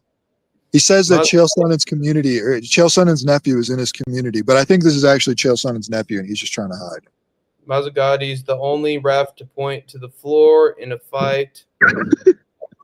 I've been here listening to this old fart. Have a good day, folks. That's going to be you, MMA Uwu, in about 5 years. And Vinny doesn't have PTSD, all right? So you've aged. Reminded me of Masvidal versus Cerrone, where Herb stopped it 2 minutes before. I called him Herb. Stopped it 2 seconds before the bell, then let it continue. Oh shit! So maybe his appeal will fail. Hello, everyone. Says Jesus Christ, that fucking profile picture. Very God, when was that? I know that dude fucking put his hand right on his fucking ass. What was that fight? Do you see that? Yeah. Oh man, it wasn't a well-known fight. He was going for a single leg. Shit. Yeah, I'm never gonna find that. Man, I have. Dude, it was one guy who's not even in the UFC anymore. Not Themba Garimbo. What's the other fucking guy's name? God. Oh, Musasa. Wait a minute. No. It was God, it's a fucking really difficult African name too, dude. What the fuck? He's like a fucking Arab guy, right? Oh, maybe. Arab or Spanish, I remember, dude. God, that's a difficult one. Yeah, I forget. Mazzagati's fucking, he's a legendary ref. We need to bring him back and have him ref fucking all the people we hate. Give him Colby Covington. I agree. I have a conspiracy theory about Sal D'Amato. He's best buds with degenerate gambler John Anik, and they work together. Oh, that's hilarious. Good correlation there, Betty. Dude, if that was the case, I think his twin brother would have fucking routed him out at this point. His twin brother's paid off too, though. Yeah, that's true. Or Keep my maybe mouth shut for a couple million. Or maybe fucking Dan Hardy would or somebody. Can't even describe it. Tons laymen like yourselves. Wait to laymen like yourselves. Think they are in cahoots to fix fights for betting. What was the last betting scandal? It was James Krause, right? Yep. Yeah. I mean, that wasn't really officials though. Mark my words, Marab is going to beat Sandhagen. Dude, that's not something you say mark my words for. He's literally beat everybody, and Sandhagen's just a worse version of O'Malley. So, mark my words. I'm giving a hot take here. Look out. You'll all rue the day when Marab finally beats Sandhagen. Like, what, dude? Yeah. You guys are gonna, your jaws are gonna drop when Corey Sandhagen with one arm, who's destroyed his elbow, gets absolutely smushed by Marab because he gets injured in training every time before he fights. Oh, you mark my words, guys. Aljamain Sterling's gonna beat TJ. Dude, it's gonna happen. Mark did. When Aljamain did that acting job against Peter Yan, you know what I was calling him? What? Aljolina Jolie. Oh yeah, that's right. Yeah. Jolina. Aljodami award winner. Yeah, dude. Out of me. Trump did make a joke about how he should be like Bibi. Now he's been prime minister because of constant wars, and he should do something similar. He's doing that with Venezuela right now, or at least he's trying to. The problem is he doesn't have as ruthless or as cunning a military as Bibi does. So any campaign they get into, they're going to fail at. Dude, Vinny, literally the Houthis from fucking Yemen beat them and sent them packing. And they get fucking bombed all the time. So they can't win a fucking military campaign against a can of Pringles. Well, hey, Prophet Muhammad, peace be upon him, he said that if you compare the Yemeni people to the rest of the peoples of Earth, they're like the clouds above everybody else. Yeah, there you go. They are the best. It's the same reason why Ukraine does really well. When your literal existence is under threat, you will do fucking anything to defend it. Like, obviously that's a conversation that Vinny and I have discussed a lot. But what I'm talking about is just a country that's been invaded. Dude, put the fucking odds favorites on the country that's being invaded. Because they're literally going to fight for fucking lives. People that are invaded, nothing to fucking lose. Yep. So Venezuela got actually attacked financially by something called ITSIC, the International State Dispute Court, because they would not allow offshore drilling. And ITSIC only protects investor rights. It'll take a whole country and sue them for their GDP to protect investor rights. So Venezuela gets sued for $84 billion, which is their GDP, putting them in fucking total debt. So that way they're literally a war-torn country getting their resources taken out of them because they refuse to have fucking offshore drilling. That's what's going on. That's why they're losing their people. Their actual human resources are coming here. They're taking everything from Venezuela. They're gutting it. That's facts from Vinny. And dude, what is the pattern between every single fucking country in Central America and Latin America that it's impoverished and full of crime and just in the worst state? What is the overarching thread between all of them? They fucked with US market interests and trade, and they paid for it, every single one of them. Well, like the banana wars, they didn't do anything except own the bananas, and that was enough to fuck with them and have fucking insurgents come in and kill everybody and steal the banana farms. You know, dude, fucking Chile, which I'm sure didn't help US almost at all. Like, what the fuck kind of export do they have that the US needs? Except maybe chili peppers. And they're literally, the socialist leaders just like, oh, we're nationalizing like what, a few fucking resources. And Nixon's like, oh, I don't have that. I'm gonna treat them like somebody. I'm not a crook. And then they hire us fucking Pinochet, and they literally fucking assassinate him. Like, worse than fucking Eisenhower and Plan fucking ABC or whatever the hell that was called. Like, literally got him shot. So dude, that shit's wild. But I mean, it's making some crafty humans. Like, if you look at Yemen, they're creating weapons that are 100 times more deadly than ours for $1 million times less dollars. Dude, think about this, Vinny. Literally, what a leader of a country we're allied with commits genocide on another country and fucking invades them and is still invading them and is like slaughtering their people, and we don't do anything to punish them at all. And yet some fucking bum ass country in Central America, South America, nationalizes some imports, and we fucking kill them. Dude, think about the difference there, dude. Dude, Iran tried to nationalize fucking their own oil, and they had to go to fucking war with Britain over it. Yeah. We need to treat fucking Bibi like he's goddamn that socialist leader of Chile. I mean, dude, the fact that nobody's off on these guys is ridiculous. You think if the CIA could literally do anything they fucking want, and they're completely corrupt. But like a regular guy, if a regular dude went and killed somebody on Epstein's list, and his justification was it's a fucking pedophile, how am I in trouble? I guarantee there'd be rioting to let that guy out. We're just pussies, not taking out these tyrants. We're just pussies. You wouldn't even get in trouble if you fucking did it, dude. Isn't that wild? Yeah. We're that much of pussies. We're not even doing it. Whaley beat Zhao by submission, TKO, and decision all in one fight. That's what I'm saying. Merab loses by flying knee in the second. Dude, Corey Sandhagen hasn't been able to land a knee since 2018. That's just a fact. Sounds like Chael before he went on TRT, says Whoa Black Betty. Definitely sounds like Chael. I'm convinced Vinny, says Two Smelly Fingers. But then again, he's posting conspiracy theories videos to me every single day as well. Since 2018, he's been Corey Blandhagen. Yeah, he sure has. Corey, I call him Corey Sandman because his fights put me to sleep every time I watch him. And let's see. Two Smelly Fingers is convinced. Hey, Kobe Wiggles here. Let's go. Hi, Hank and Vinny. Let's go. Hello, Kobe. The CIA works for Israel. There you go. Sandhagen's comedy skits are painful. Oh God, I didn't even think they were comedy, dude.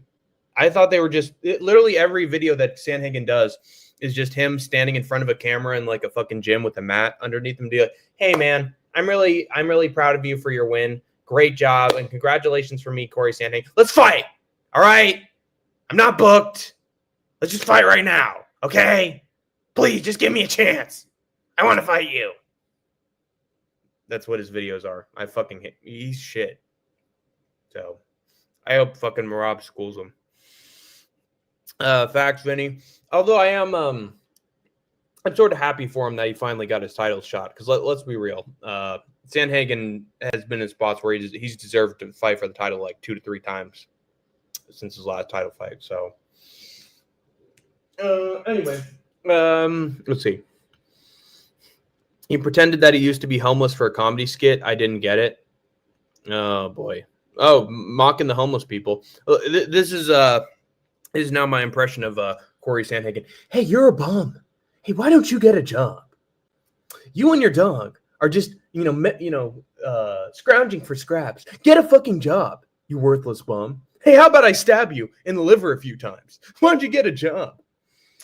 He just goes full fucking Patrick Bateman. Corey Sand Bateman. Yeah. All right. Let's Snorri Sand Bateman. Let's get into the card while we're at it. And then I probably got to call it wraps because I'm probably gonna go to sleep in about minutes. I finally fucking got 8 hours of sleep. It took me 2 days to fucking do it. I'm not gonna lose my sleep schedule now. All right, let's take a look. Boom boom.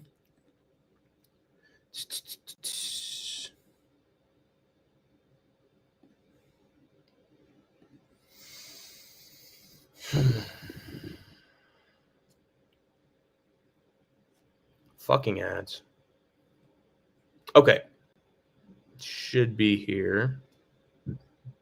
There we go. All right. Let's look at Whoa Black Betty. Bam Balam. Whoa Black Betty. Bam Balam. Come on. Nice. Now let's see Marab. Can you make me big for a second? Sure. Give me a second.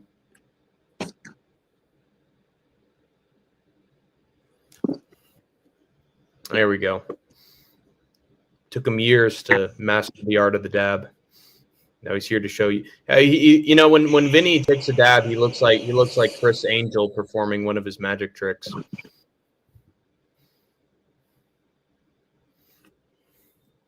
Instead of Chris Angel, he's Chris Ganja.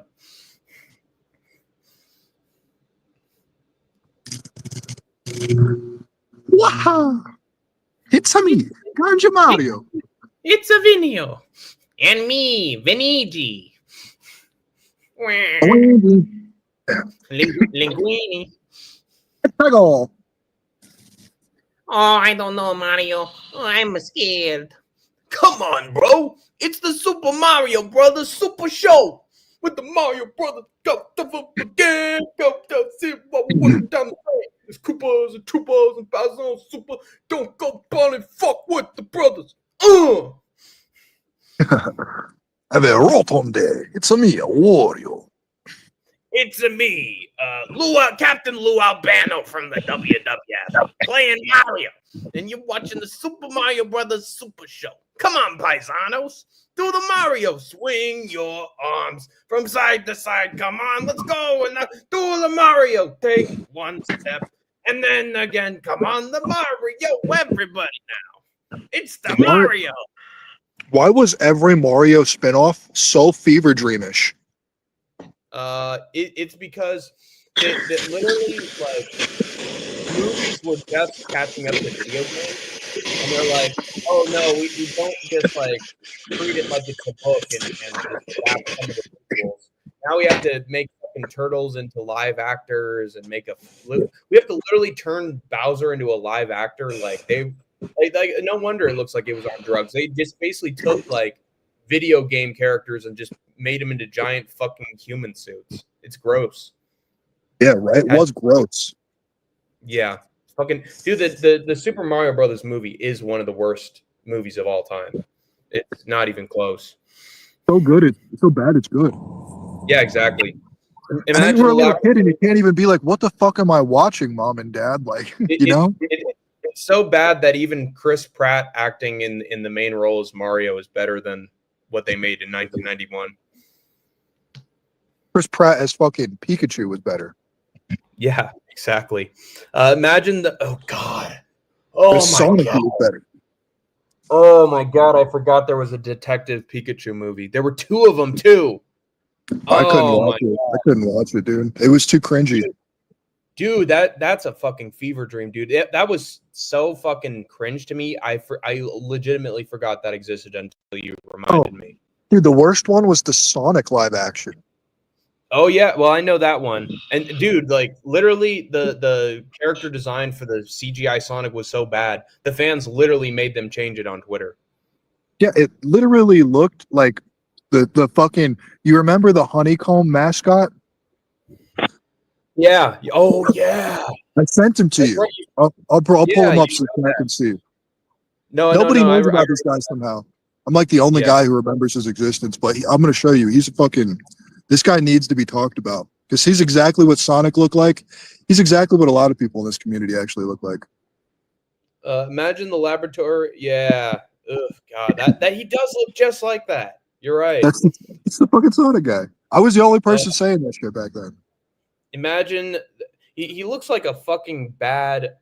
He looks like he was like a Planet of the Apes live actor, like Andy Serkis, and they just put him in a fucking cartoon character. Yeah. What did that guy say? Yeah, the fucking little kid with the basketball. Yeah, and he gets hit in the head. Oh yeah. Imagine the laboratory Sandhagen would use to do dabs.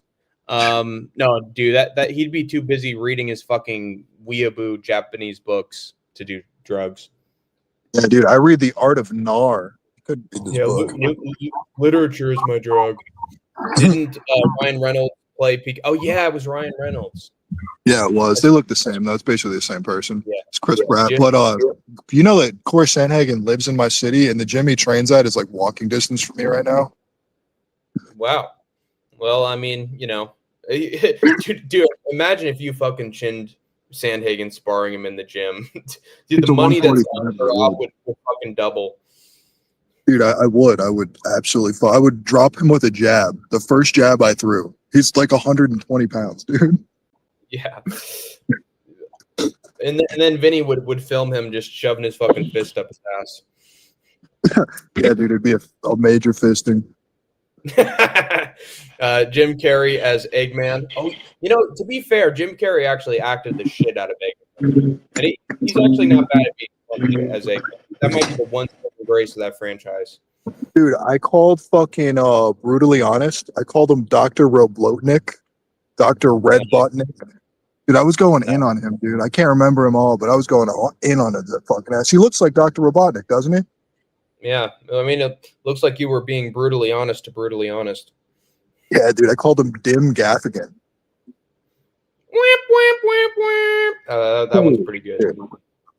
I went with my girlfriend to see Detective Pikachu, but a special needs girl wouldn't stop wailing, so we left after 10 minutes. If only you had seen the Minecraft movie instead, and then you could just fucking have an excuse to just throw popcorn all over her and make her cry. Yeah, just say that you were trying to mine some fucking retardium. Wouldn't that be so funny? Like as a meme, if someone like invited everyone that he despises to like see the Minecraft movie, and then when he does the chicken jockey, he just grabs the bag and starts fucking suffocating them like with the popcorn bag, using his as an excuse to try to fucking murder them. Dude, Hank, we gotta tell chat about our DMs. Me and Hank were talking about fucking Napoleon and how he's kind of like Hitler, just a small Hitler. And Hank called him Littler, and I fucking called him Heitler. Yeah, that was good stuff. We were at peak energy there. Dude, what? That's just off rip, dude. We need to be writing for Comedy Central or some shit, dude. Yeah. Let me think. Heitler? God damn. Yeah. Matt Vin and Hank Parker. Oh yeah, dude. Be a famous duo. All right, let's get through this card because I'm starting to get tired. Let's do some rapid riffing here. By the way, Vinny, what was your total like? You didn't pick every fight on this one. I mean, you probably don't do it unless like you have to, right? I only pick fights I care about, dude. I'm a fan. I'm not like you know what I'm saying? Yeah, you know what I mean. All right, so Fun for me, it's not a chore. Yeah, so first fight was between Alexia Tainara and Loma Lookboonmee, and this was sort of tough.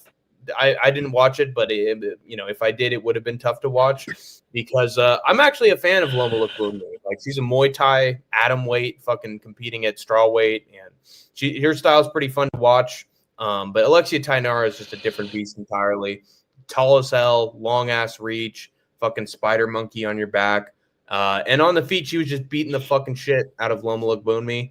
it was sad to watch because Loma, I like her, but she just got fed to the wolves here for honestly no reason.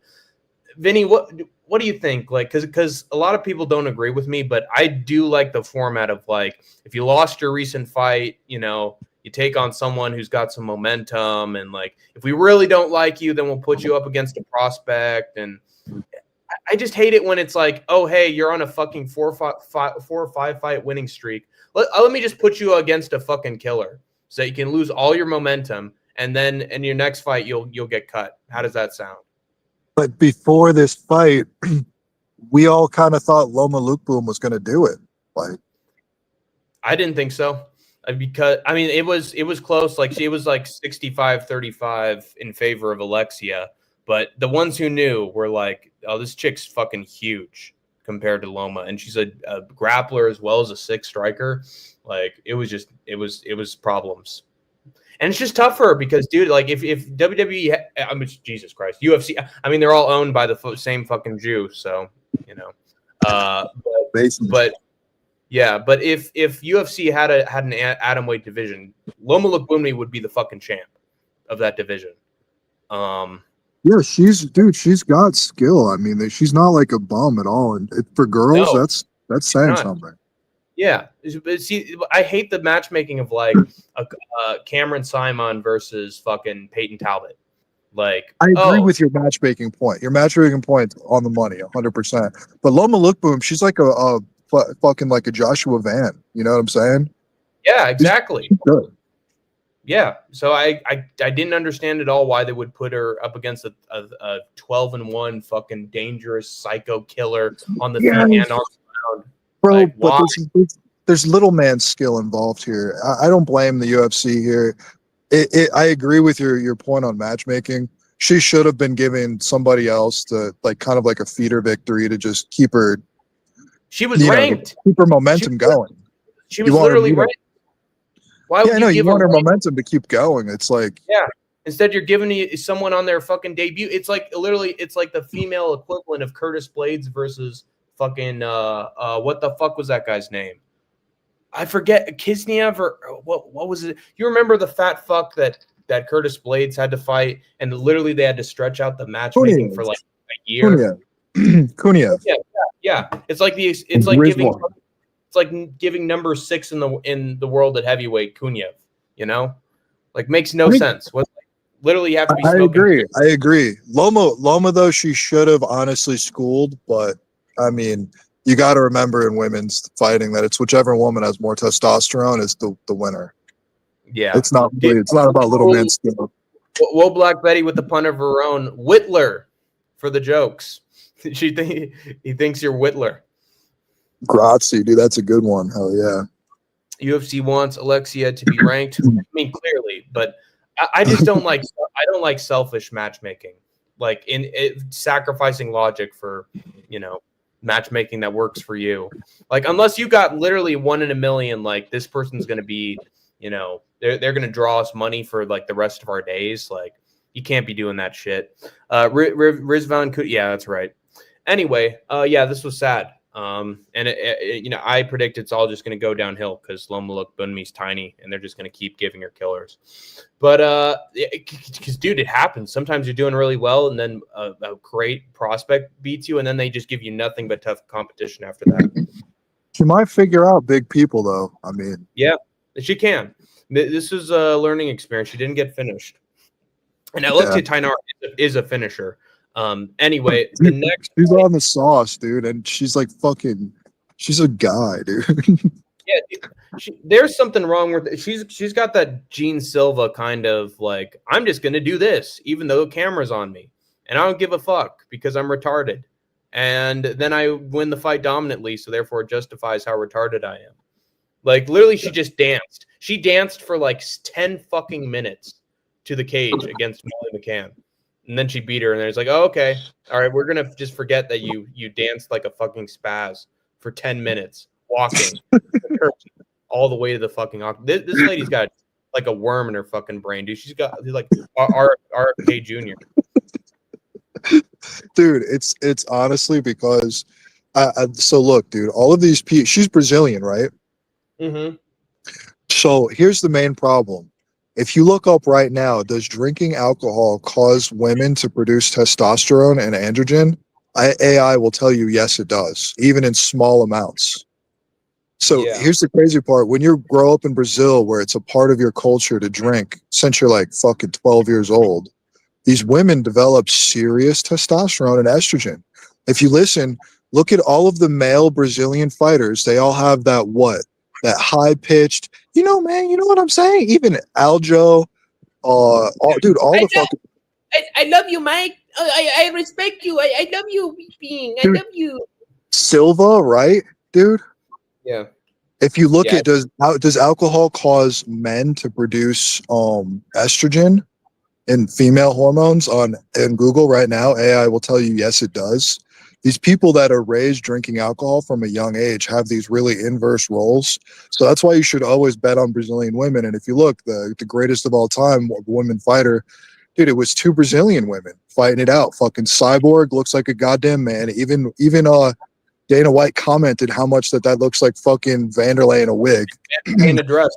Speaking of which, Vanderlei got knocked the fuck out after a shitty ass exhibition boxing match. I don't know where the hell it was, somewhere in like Eurasia.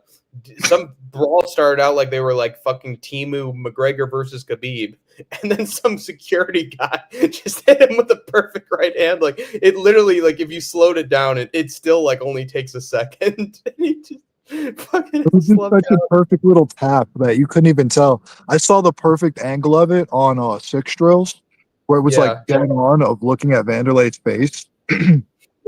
Bro, he got tagged so cleanly by somebody who had no windup, no nothing. You couldn't see it coming whatsoever. That was just a pro KO.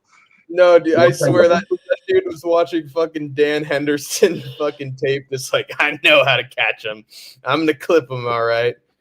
It looked just like how he got knocked out in Pride. Like, actually looked just like it. That's crazy. Which angle of it did you see? Did you see the regular angle? I saw the one of like Vanderlei's back is to the camera, and the dude literally just comes and like zoom, right, like perfect uppercut. Yeah, you could see it more pronounced in that angle, but like, dude, on the back angle where you're looking at Vanderlei's face, bro, it's such a sneaky shot. Like, it's just comically thrown at him, dude, to the way that like it's so cool he got knocked out from that and then dragged by the security. My God, that was such a good clip. At least the promotion got some sort kind of fucking revenue out of that shit. They wouldn't have otherwise. Dude, why don't we let brawls happen in the UFC? They shouldn't be allowed to touch gloves. They shouldn't, dude. If it's not bad blood, if there's not a fight happening, dude, I don't really want to see it. I don't want to see point fighting and karate style, whatever. Dude, I want to see bad blood. That's why Muhammad Mokaev versus Manel Kape is maybe the worst fight I've ever seen in my life. Is because they literally hated each other's guts, and then they fucking touched gloves. They didn't hate each other's guts, dude. Yeah. Then why the fuck? I hate it. I hate it when they have to sell the fight and then they don't do shit. They're Muslims, dude. All they have to do is wink at each other and it's done. Like you know what I'm saying? Like once they probably got it out or whatever, they shook hands. They're like, all right, let's just sell this. You know, they didn't really hate each other by the time the fight happened. That was Mokaev's loss, dude. He got fucking fired after that shit. So if you're gonna pull some fucking Connor shit, you better deliver, you dumb motherfucker. No, it wasn't his loss, dude. He gets paid more outside the UFC. He built his name in the UFC at a young age. And here's the cool part. Stupid Brave money. Go fucking knock out a bum in Karate Combat, dude. Dude, he's making money to get highlight reels on making more money to fight weaker competition and getting highlight reels. And dude, Mokaev's a hero. Do you guys remember that he shredded his knee at like 20 fucking 1 fighting a grown-ass man in the UFC? Nobody gives him any respect for that, dude. That was hero shit. Everyone's like, oh, Tony Ferguson's such a hero at the end of his career for shredding his knee against Beneil and his arm against Charles. Dude, Mokaev shredded his own knee against a fucking opponent that was a grown-ass man he could have tapped against. He gave us a great fight and then came back and won. How the fuck does UFC not like him? They said that he was a pain to work with backstage is what I heard. And honestly, given what he did to Manel, I would believe him. Silva family literally had to witness that. Oh, yeah, and of course he brings his family to watch it. That's just the cherry on top. Fucking peak CTE, fucking BJ Penn shit. You know, Cap didn't want to hurt Mokaev, which is bull. Why the fuck would you not want to when he sneak attacked you? Just look at this. We're Muslims, dude. Muslims don't even, when we fight each other, it's totally different. Yeah, well, I got a question for you. Do Muslims ask their other, fellow Muslim to take a selfie and then fucking Pearl fucking harbor him from behind with his whole team? That he did sneak attack him, pretending like it was all Muslim Brotherhood, and then he attacked him. You got to remember that born Muslims aren't the same as people who accept it, on their own. Those are usually generally better people that have higher morality. The ones who are born into Islam, they're like decent people, but they're not like standout individuals. You'll still have like big issues with them. Yeah, that was fucking inbred shit right there. Just look at his recent performances. It's been knocked since. Agreed, Vinny says too smelly. Philho had that nasty knee bar, and Mokaev still subbed him. Yeah, that's true. I mean, with Mokaev, he was like one of those guys who would just get a third round sub after third round sub after third round sub. If Irisal was on his side for a little while, and then Tim Elliott made him, made him know his fucking place. We need to let UFC fighters fight with each other, more grudge matches. Fuck this friendship shit. I mean, that's how the UFC literally made its bread and butter. It's literally UFC's bread and butter, and now they fucking toss in the trash. So, well, do you remember what the UFC? They're not tossing the trash. Do you remember that the UFC offered Khabib $40 million to come back for a bad blood fight with Conor? Yeah, clearly it paid off. But I'm saying they didn't let it die. They were willing to give one fighter $40 million. That wasn't even the A side. Think about that. They were really trying to bring that back. They didn't give a fuck about it. That was a racial fight. Yeah, they were also willing to give a gay man $100 million to fight Tom Aspinall, and the bitch still quit. Whoa. I mean, come on, dude. You know John Jones is a pain in the ass to work with, but he's not Muslim, so they won't cut him. Oh, he didn't. I'm not saying they cut him. I'm saying he quit. Like Mokaev. Yeah, I'm saying like Mokaev. Oh, yeah. It's him. Mokaev's a pain in the ass to work with, but John Jones really is, and they don't cut him. They give him all the benefit in the world. Yeah, that's a good point. Yeah, dude. Khabib turned down $40 million to fight Conor again. Isn't that funny? That's pretty good. He was afraid, huh? He must have been scared, right? Like that dude fucking Jeff Cash Creighton on that season of Ultimate Fighter whose opponent missed weight, and Chael Sonnen literally had to pay $50,000 out of pocket for him to fight him, and he got that cash. Hell yeah, dude. That's what's up. We need to when that fucking boring ass Cezinando Brazilian fuck took him down a few times and won because of that, when he was getting outstruck on the feet and Jeff Creighton didn't win, I was like, dude, I hope that a Ukrainian guy beats the fucking shit out of him. And what do you know? He literally made him look like, bled him like he was that fucking kid with the fucking pumpkin mask in Halloween 3, whose guts like fucking seeds and all that shit were all over he looked like a fucking Tom Savini makeup job, and he fucking cut him open in every way he could and then put him out. I was so fucking happy. Fuck that Brazilian fucking wet carpet motherfucker. We need to let wet carpet. That could be racial if you use that against the right person, dude. Yeah, what if I call anybody a carpet in the Middle East, I'm getting I'm getting sent back to the US in a carpet. All right. I gotta speed through this shit. Brando Perisic knocked out Alicia Ellison. I saw a little bit of this fight. So Alicia Ellison, when he was like had him up against the cage and he was getting elbowed, he literally tried to pull a Walter Walker and like go for the knee bar, but he has zero technique whatsoever.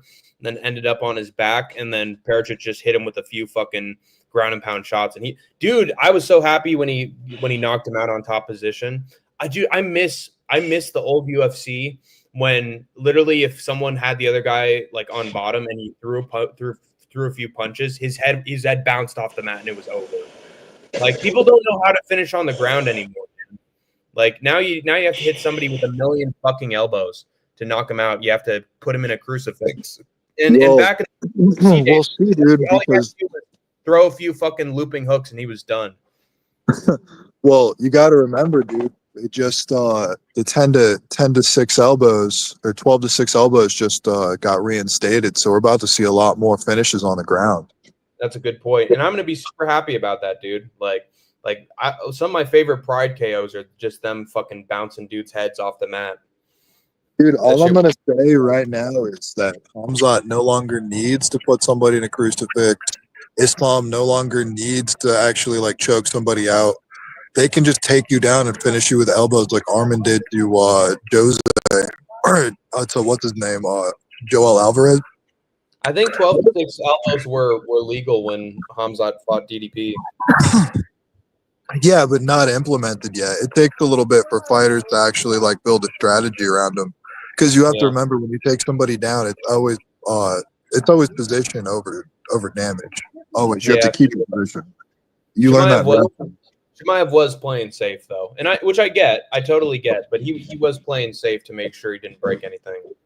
He's nice. He played safe to make sure that you didn't fucking not break anything. Hey, that's correct, dude. A lot of people. That's such a good point, dude. Man, people don't pay attention to that. His previous fight, fellas, let's not forget, he broke his hand doing ground and pound against Usman in the first fucking round. First round, just swinging super hard on Usman's head. Then he looked like a shell of himself after that. Yeah, so Hamzat probably will implement elbows in this next fight now that he's seen Diego do it. So really, dude, Hamzat's going to be a fucking force. I hope it's not a Mavov that's got to fight him. I want to see Hamzat versus Carlos Ulberg, please. Let me see that today.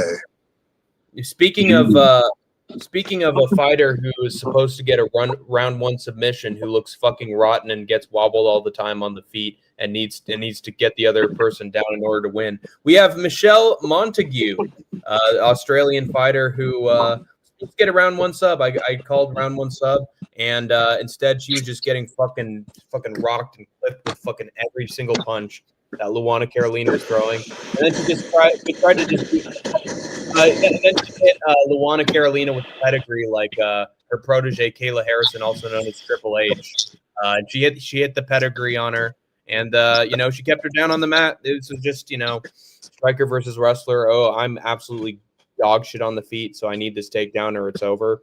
And we had that sort of fight. It was literally fucking. It was Kayla Harrison versus Caitlin Vieira all over again. At least it didn't go 5 rounds. Anyway, next fight was Colby Thickness. The ladies love Colby Thickness. You get Colby Covington, except he's actually thick. And taking on, and he also actually fucks women, unlike Colby Covington, who has to pay models to, put their arms around him in his videos. He dated Poliana Viana, and she's all right sometimes. All right. Well, okay. I respect to him for that. But he took on Josias Musasa. Josias Musasa, the king of the lions. Listen, Simba, everything the lake touches is yours. What about that dark place over there? Don't go near the dark place with the dark people. The dark people, the shadow people are not your friends. Do not trust the black place. What could the symbolism be? But anyway, Colby Thickness absolutely bodied Josias Musasa on the ground. Almost got a round one sub. Dude, that shit was locked in so tight. It's a miracle the dude survived. But honestly, he's from Africa, so he's not going to let some fucking submission attempt put him out of there. He's seen way worse. Just fucking going over the waters to Europe. But Colby Thickness, I said it, dude would have the grappling in his back pocket and he'd use it.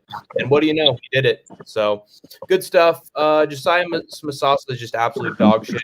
Vera put him out with a head kick, and I don't think Carlos Vera is going to get a win in his UFC career ever again. But yeah, good. Dude, I just predicted an Aussie sweep pretty much for this card. Dude, Vinny, we're going to make so much money if we were just like, oh, all the Mexican fighters win. Anybody who's Latin will win. Oh, all the Australian fighters. Oh, all the Canadian fighters win. It's like people need to start waking up. The local fighters are going to win like every single fight for the rest of this year, and then they're going to look like shit next year. Guarantee it. It's fucking comes in seasonal cycles, dude. It's no. I mean, it depends on the place, because if it's like elevation that you're fighting at, then it's not going to be seasonal. Yeah, that's true. But dude, literally, Vinny, like Canada and Mexico, they were awful last year. They were like the pits. They were dog shit. Not one Mexican fighter won, like one Canadian fighter won, and now every single one of them won their fights. Every British last card. You got to remember that they're all able to use juice now, which last year they weren't. Wasn't USADA still around, or wasn't there some kind of wasn't USADA still around at the last year? I think that was a couple years ago. Was it 2 years ago that USADA got taken out? I think so. I think it was like November, December of like 2020. Well, now, dude, either way, they've had so much time, dude. Every single country can now give their fighter the best steroids and the best peptides and shit. That's true. So they're all doing like the best rehydration methods and shit, and because they're in their own home state, they're getting the highest advantage, you know? Yeah, probably good. Probably easier methods of weight cutting too. Yeah, I would like the rehydration shit. I would super look into from now on, like you're saying though. Instead of it's seasonal, I would start looking into from now on where home team might be having a major advantage from now on. Yeah. I might do the same rule that I have with you with Muslim fighters headlining the main event, where it's like I'm just going to pick them all until even one of them loses. Yeah, dude. Oh, well, you got to do Muslims, not like just Arabs or got to be practicing Muslims. Yeah, I said Muslims. Yeah, but I'm just like practicing Muslims, not like just the brown ones that are born. Like there's like one that's a fucking gay porn star or some shit. Yeah, the majority are just the fucking inbred Dagestanis, so I'll be doing those. All right, so Jamie, speaking of inbred looking, we have monobrow, or actually no eyebrows, Jamie Malarkey taking on Rolando Bedoya. This might be the most low-level MMA fight of the entire year, and it looked like it. Jamie Malarkey was taking down Bedoya with ease, but then on the feet, dude was getting clipped over and over and over again by Rolando Bedoya, almost getting put out with every single shot, completely gassed, both of them. I mean, you might want to cut them both, honestly. But Jamie Malarkey won. Classic fucking Aussie decision snoozer win from Jamie Malarkey. They are going to feed him to a prospect in his next fight. I absolutely guarantee it. So cut the Malarkey, Jamie. All right, get a fucking finish or get put out. All right, tired of this horse shit. Today's episode of When Did You Turn the UFC fighter card off? Yeah, cut the Malarkey, dude. This is when I turned the card off, dude. I know. Yeah. Well, shockingly, an Andre Petroski fight turned everybody back on, which is tough because every time he gets a takedown, my boner's just like, ooh, Dude, yeah. I was watching a YouTube short over the Jamie Malarkey fight, dude. Yeah, I know. Oh, Big Boris. Lucas Tracy got the job done. Yeah! Lucas Tracy. Buzzing in the cage. Old crafty vet. He's a marauder. And then we had I called this shit almost perfectly. Cam Rouston got the knockout on Andre Petroski. Dude, this is motivated Cam Rouston we're talking about. People forget, man. He survived 3 rounds against what the fuck is his face? The big black guy who can't finish anybody, who's boring piece of shit. Oh God, who am I thinking of? Oh, he's got a very specific last name. Why am I forgetting? He beat the Swiss guy. Shit. God damn it. Now I have to look this up. His name's on the tip of my tongue. Who's that big fucker? It was Torres Finney. Torres Finney. That's it. No way. I was gonna say Torres Finney the whole fucking time, dude. That's wild. Yeah. But you basically went from Torres Finney victim to I'm getting my fucking grappling together. And he stuffed every single one of Andre Petroski's takedowns and just hit it. Dude, it was so nice. He hit him with the check hook he just snapped the wrist just a little bit. Just a mini fucking hook to put him out, dude.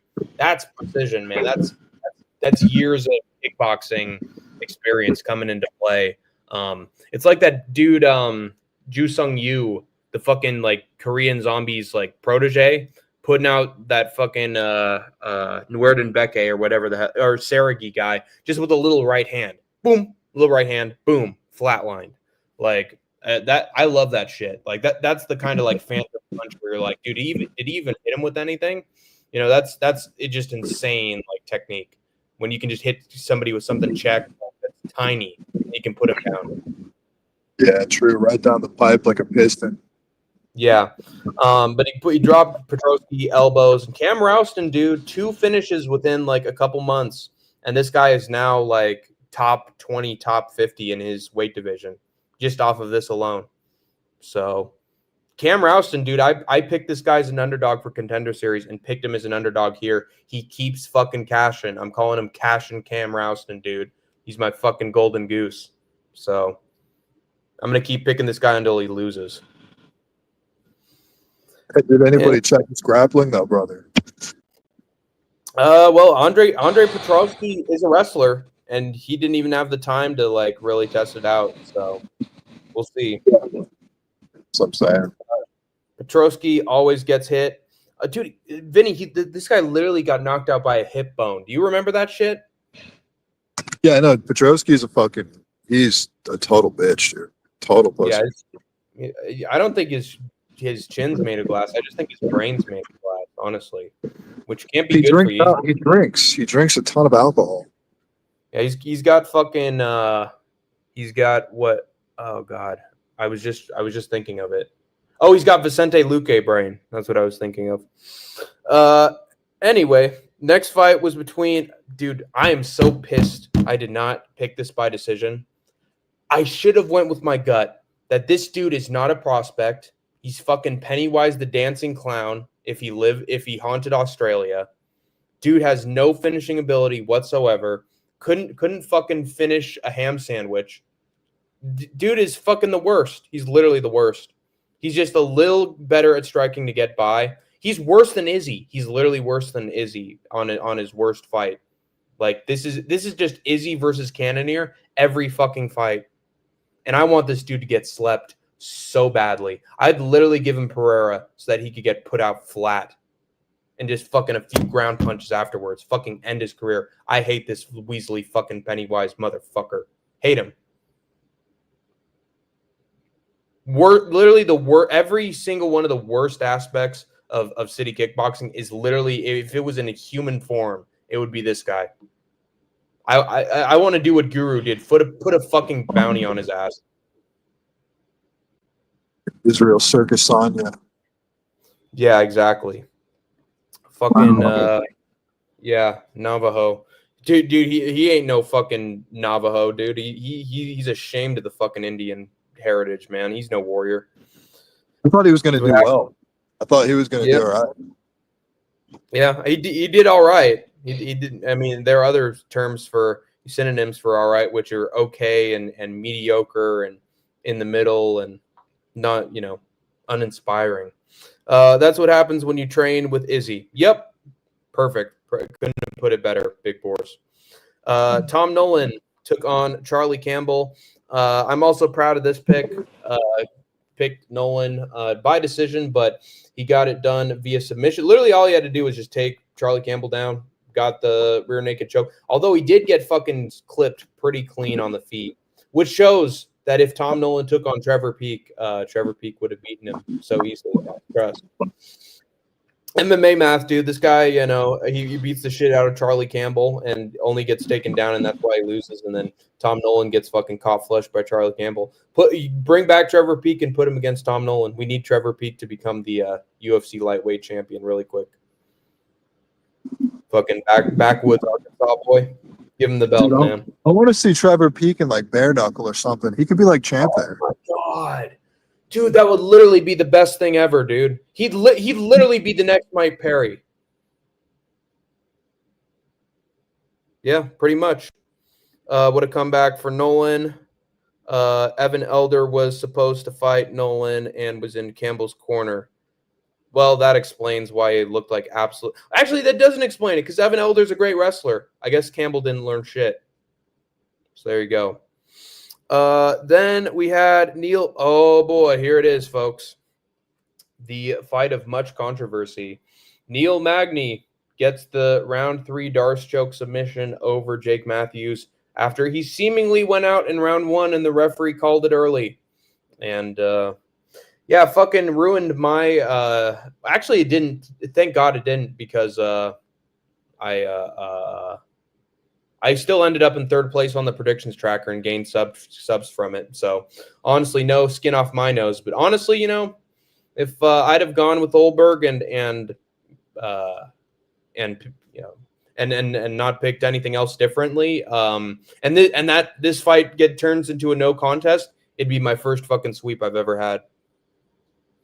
But didn't turn out that way because of shenanigans and bullshit. This referee was fucking garbage. Wait, you're muted, Vinny. What do you have to say? I'm muted right now? No. Now you're good. Now you're good. But Yeah, I heard you saying. I was saying that fucking sucks, dude. Yeah, I feel you. Dude, yeah, I fucking feel you. This shit ruined everybody's picks. We should all get this shit refunded to us. I know. Yeah, we're refunded for no money down for the $0 that we put into buying the pay-per-views, because we actually have brains and are modern day humans, unlike the other fucking apes that actually pay for pay-per-views. Dude, imagine how many people picked that correctly with Jake Matthews and they gambled on it. Yeah, it's awful, man. Like literally Jake had an off night. It looked like maybe he didn't get enough sleep before or something. Like maybe nerves got to him in his hometown. But here's the great, and he's been on a big streak in fucking Australia. But the thing is that Jake looks like a champion, dude. Yeah. He normally looks like a champion, you know? It's tough. He should have gotten a round 1 finish. That ref definitely fucked up. I agree. But he did so well against Chidi Njokuani. He looked like a fucking killer. And he would have kept that momentum, man, but the referee ruined it. Evan Elder was supposed to fight Nolan. Neil Magny returned in that match, a la Undertaker. Yeah, he was like dead on the ground. He's like, "Dong! The dead man is risen. Paul Bearer with the urn." Jesus Christ! It's because you got to think, you know, you get an adrenaline dump on one end, and then on the other end, you get somebody who's like, holy shit, I get another chance. You know, you get a second wind. Yeah, Magny is immortal. I actually sort of feel bad for Magny because he's going to have this win revoked. This fight's literally going to be like the Packers versus Cowboys game that happened yesterday. There are no winners. There's going to be no winners from this. He's going to have his fight. You know, he's going to have his record-breaking win taken away from him. And guess what the cruel irony is? He's not going to win another fight after this. I bet you $1 million. He's going to have that taken away, and then he's going to fucking retire or have somebody knock him out stiff. Dude, Neil Magnificent Magny might be able to pull another one out of the hat. You never know. Yeah, that's true, man. I mean, dude, literally when I saw people on Tapology saying like, "Oh man, great work from Jake Matthews in the second round with clinch control and strikes. Magny needs a finish." I was like, I was literally like that dude in Squid Game. I've played this game before. I know what happens. And I just like, please, God, no, don't do this to me, because I can see it 1,000,000 miles away. And then he literally fucking Mike Mulatto'd him, and it. Jesus Christ, man. Of course. I knew it. I knew it was going to happen as soon as anybody said Neil Magny needs a finish. I was like, he's got it. It's going to happen. Jake is already. Dude, I don't know how, dude. Neil Magny might get another Mike Malott. You know what I'm saying? Like he could still get another victory. Yeah, that's true. Unk's going to still have it for quite a bit, man. Dude, I mean, you know, as much as we sort of take away this win because of the ref, like, just how impressive is Neil Magny, dude? Seriously. Like, he just in any situation. Nah, dude, do you see his takedowns that have 0 drive whatsoever? They're like literally toddler takedowns. Yeah, but he's getting old, man, and he's still fucking beating these young guns. Easy. Yeah, he looks like Gramps. He looks like he wears geriatric diapers in there. He's bad, dude. I don't rate him at all. Yeah, but he needs to retire on a win and just leave, because it's getting bad for him. That ref needs to never be in a UFC fight again. They keep the idiots around, dude. Fucking Chris I fucking hate this guy. Chris Tioni. That's no. It's Gary Copeland. Fucking Gary Copeland, that little midget who ruined that Bill Aljo versus Kyle Nelson fight. One of the worst stoppages I've ever seen. That other dude who's fucking Mikhail Oleksiejczyk's brother gets a perfectly fine knockout on Contender Series, and he stops it and tries to have the win taken away. Oh my God, I want him gone so quickly. I want him and Jason Herzog both gone, but it's never going to happen, dude. They always need refs. Yes, Anakin. Leandro, what's good? Doing all right, bro. We got a nice community in here. But now I gotta move on to the next fight. Jack Jenkins took on Ramon Taveras, and this went pretty much how everybody thought it would. Jack Jenkins was just way too fast, lightning combinations, piecing him up, damaging his legs, making him limp on one leg with leg kicks. The only thing I don't like about Jack Jenkins is he has no killer instinct. Just think about this, Vinny. It literally took him 3 rounds and 4 minutes to knock out Herbert Burns. Ouch. That dude, if he gets dropped once, he can't get up. And he couldn't knock him out for like 14 minutes. That shit's embarrassing, dude. You knocked that dude out on the ground after you drop him. Instead, you just like walked around and waddled around and waited for Herbert to get back up. I mean, that's the thing, dude. We're gonna start seeing a lot more finishes on the ground. You know?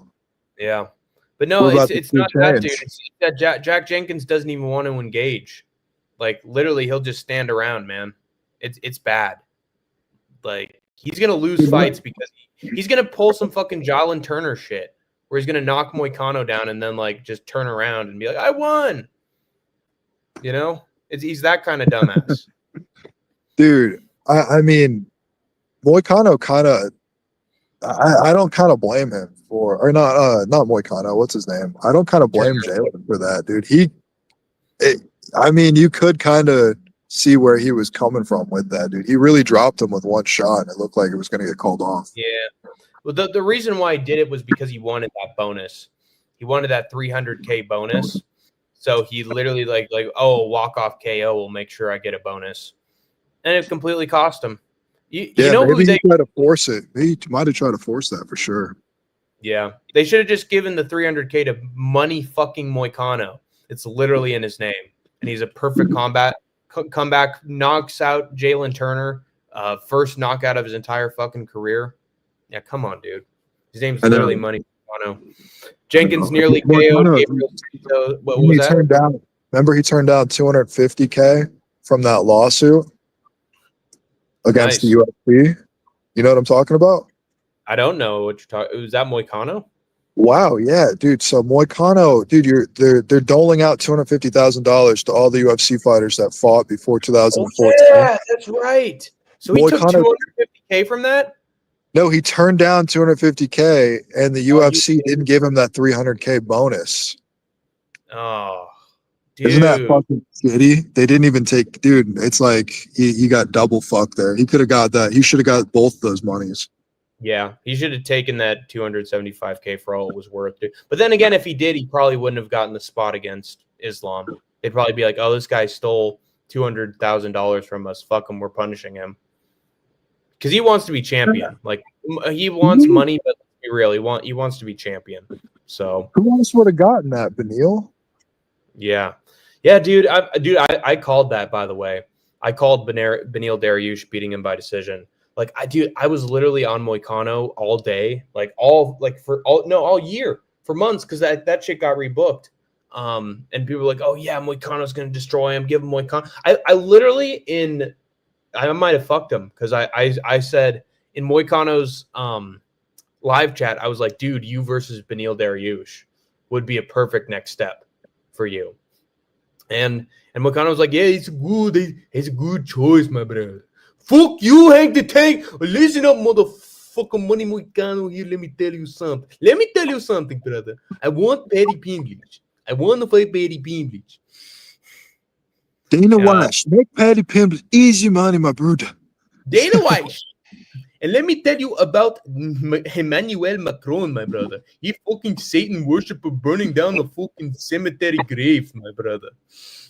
Dude, I would recommend this book.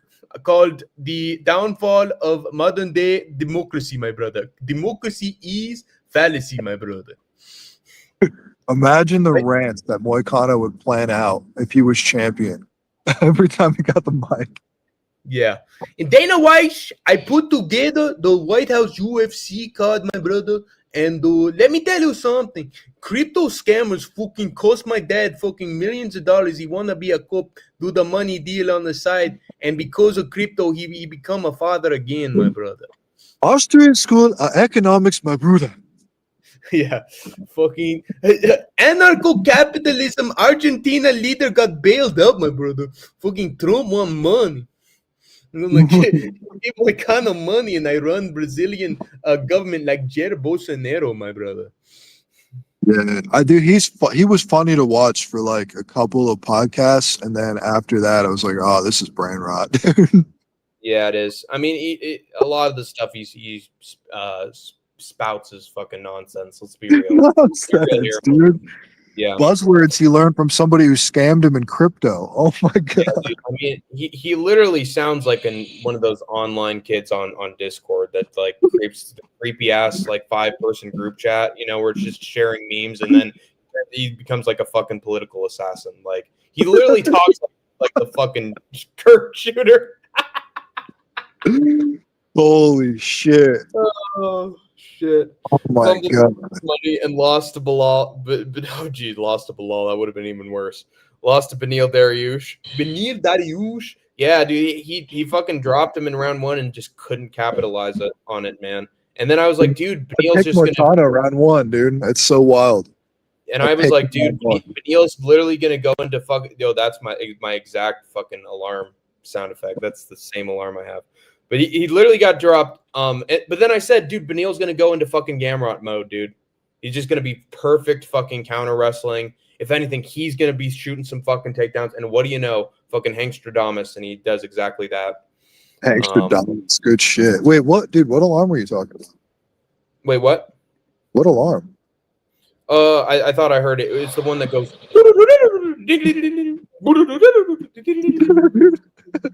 You hear that in your brain, dude. That's why. It's just us here. There's no blue, dude. That's not even going on right now. Oh shit. Well, I mean, dude, oh my god, dude. When I had my internship, I mean, since it's fucking out already and fucking doxed it. My fucking internship, you know, I'd hear I would hear that fucking alarm go off at fucking 6 a.m. in the morning, like every other weekday, and dude, it literally like almost traumatized me a little bit having to hear that when I had like zero sleep, and then having to hear that, dude. Fucking my iPhone alarms are legitimately, if you're going through a tough time, they're the fucking worst. I hate them so much. Traumatized me. That's wild. Yeah, and I mean, have you ever had that feeling where you're just dreading it when you hear that alarm? Like you just feel it's just the fucking worst, and you're just like, oh, I forgot I live in the real world. Fuck, dude. That's when it's time to wake up and set your bots on RuneScape to farm some flax for you, and then just do that for 2 hours. You know what I'm saying? And just do whatever. Don't even sleep, dude. Yeah. You're dreading the alarm. I don't feel like doing anything. I'm not gonna get out of bed. Dude, that was my childhood. With those dude in the fucking monkey mask. You remember that shit?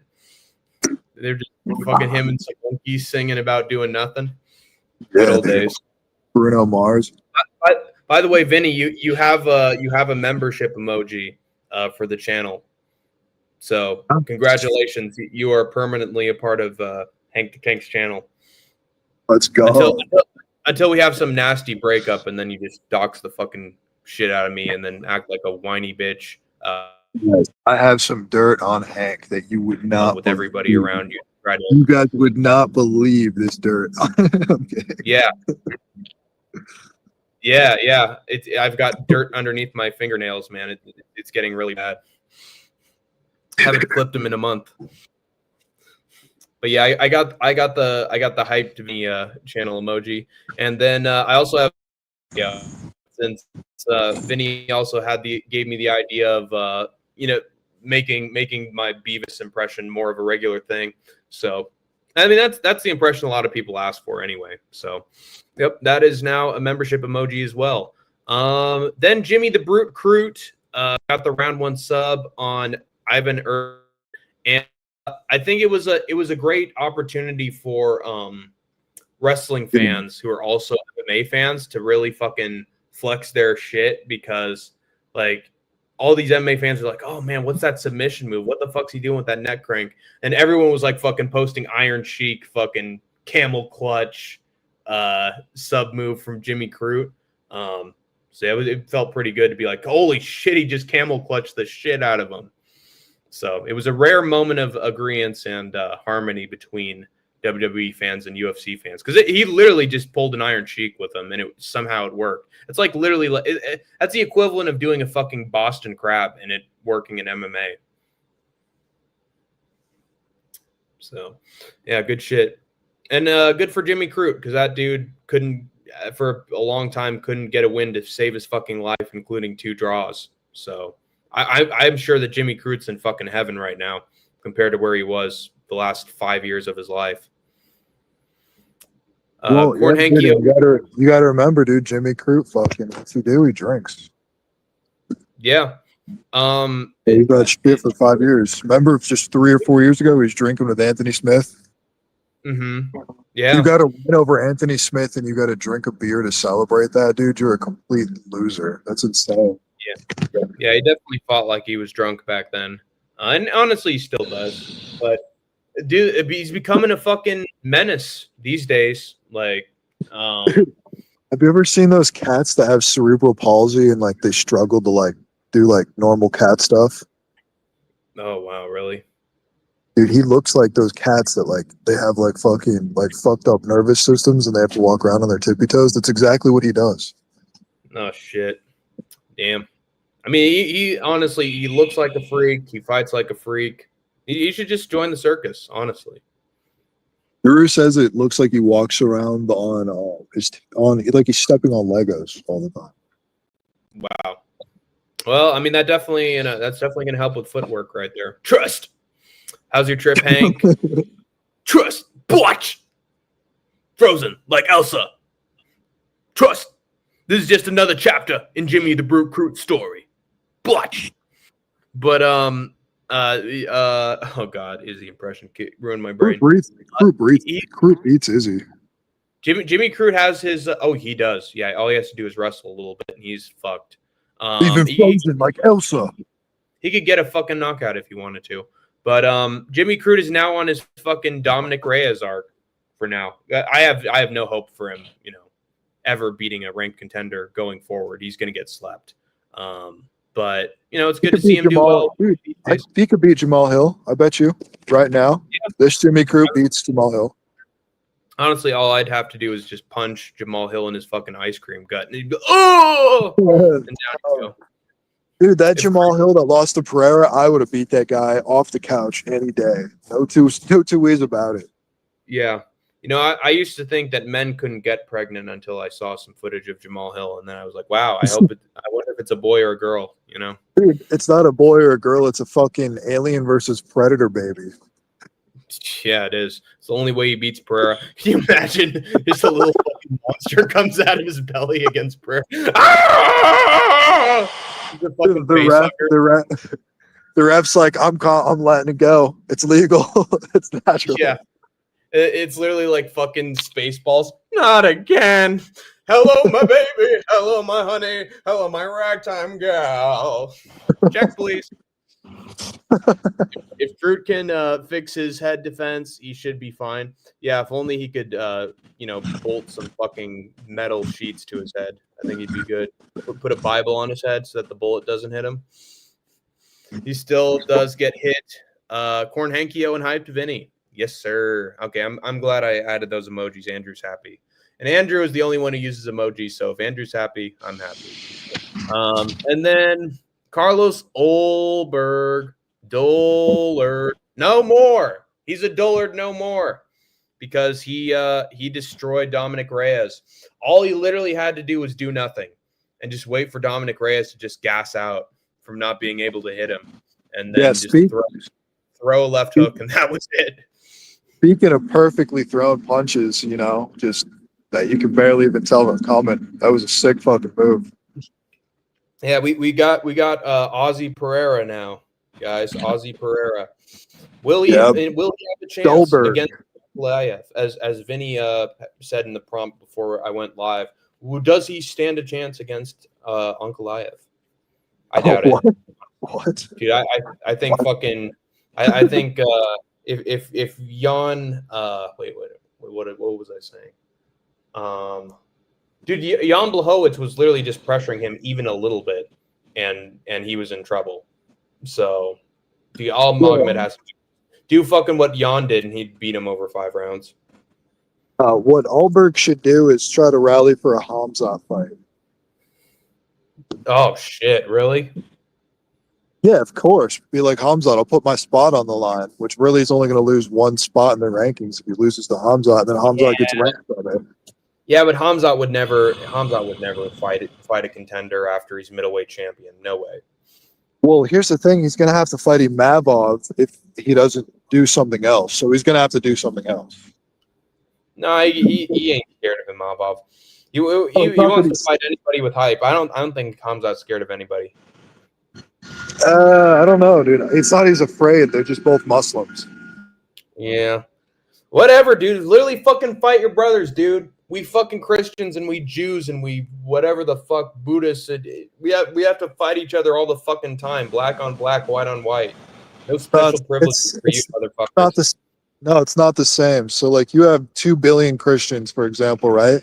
But they're not practicing Christians. They just profess Christianity. So, for instance, these people don't actually have any real commitment to their religion. If you ask them the first 2 commandments, they don't know. They didn't memorize the first 2 lines of their religion. You know what I'm saying? Right. They don't actually practice it. These people memorize their entire holy book from childhood. They go to the mosque like several times a day. Like, instead of one time a week, they go several times a day, if not 5 times a day normally from childhood.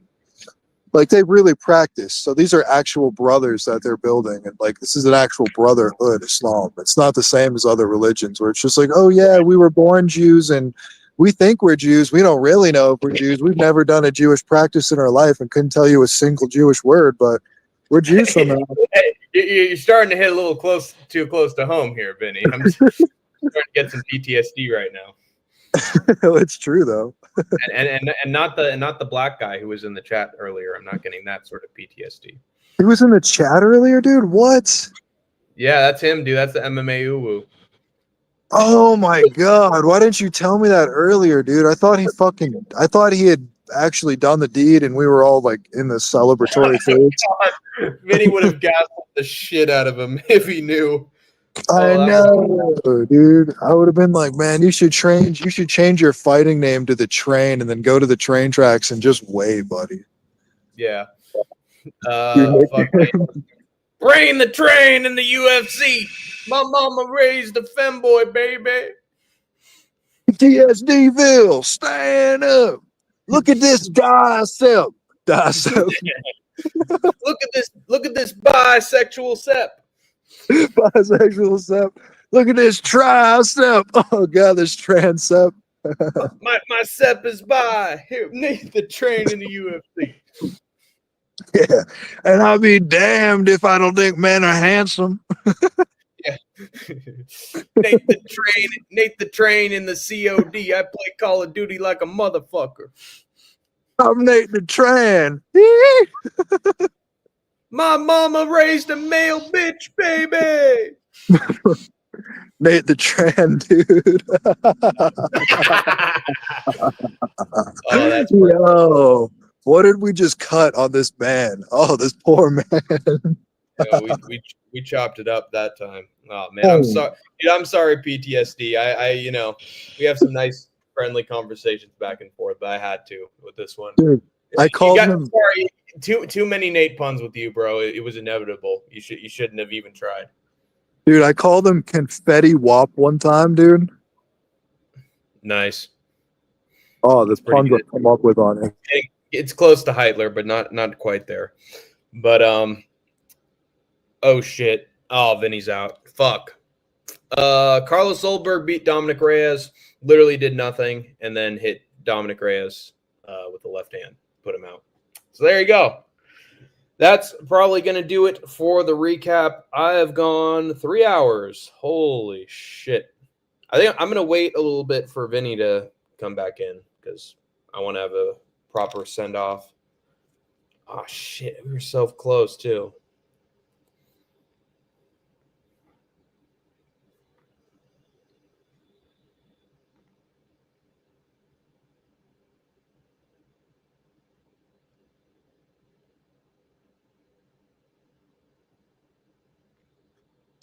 Oh, shit. All right, I'm going to wait 5 more minutes. But, yeah. Damn, 3 hours. Holy shit. When it's with Vinny, it's definitely not rapid riffing. It slows down to a crawl a little bit. Damn, where art thou, Vinny? Fuck, I was gonna end on a high note. Oh god. I gotta walk around. Shit, I was sitting in this chair a lot. Fuck. Whew. Anybody got some last minute stuff to say before Hank the Tank signs off? UFC 320 is coming up this Saturday. I'm going to be doing my picks for that. But yeah, dude, 3rd place on predictions tracker. Not bad, if I do say so myself. Oh, shit. Damn it.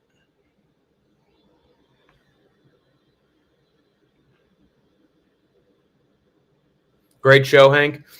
Yeah. I think Vinny's phone might have died. I think his phone died. Shit. Well, I guess I'm gonna have to end the stream myself. Thank you guys for watching. I have been Hank the Tank. You've been the Troopers and Grinders, and as always, you have escaped the war zone for now. Hello, my baby. Hello, my honey. Hello, my ragtime gal. Send me a kiss by wire. Baby, my heart's on fire. If you refuse me, honey, you'll lose me. Then you'll be all alone. Oh, baby, telephone and tell me I'm your all.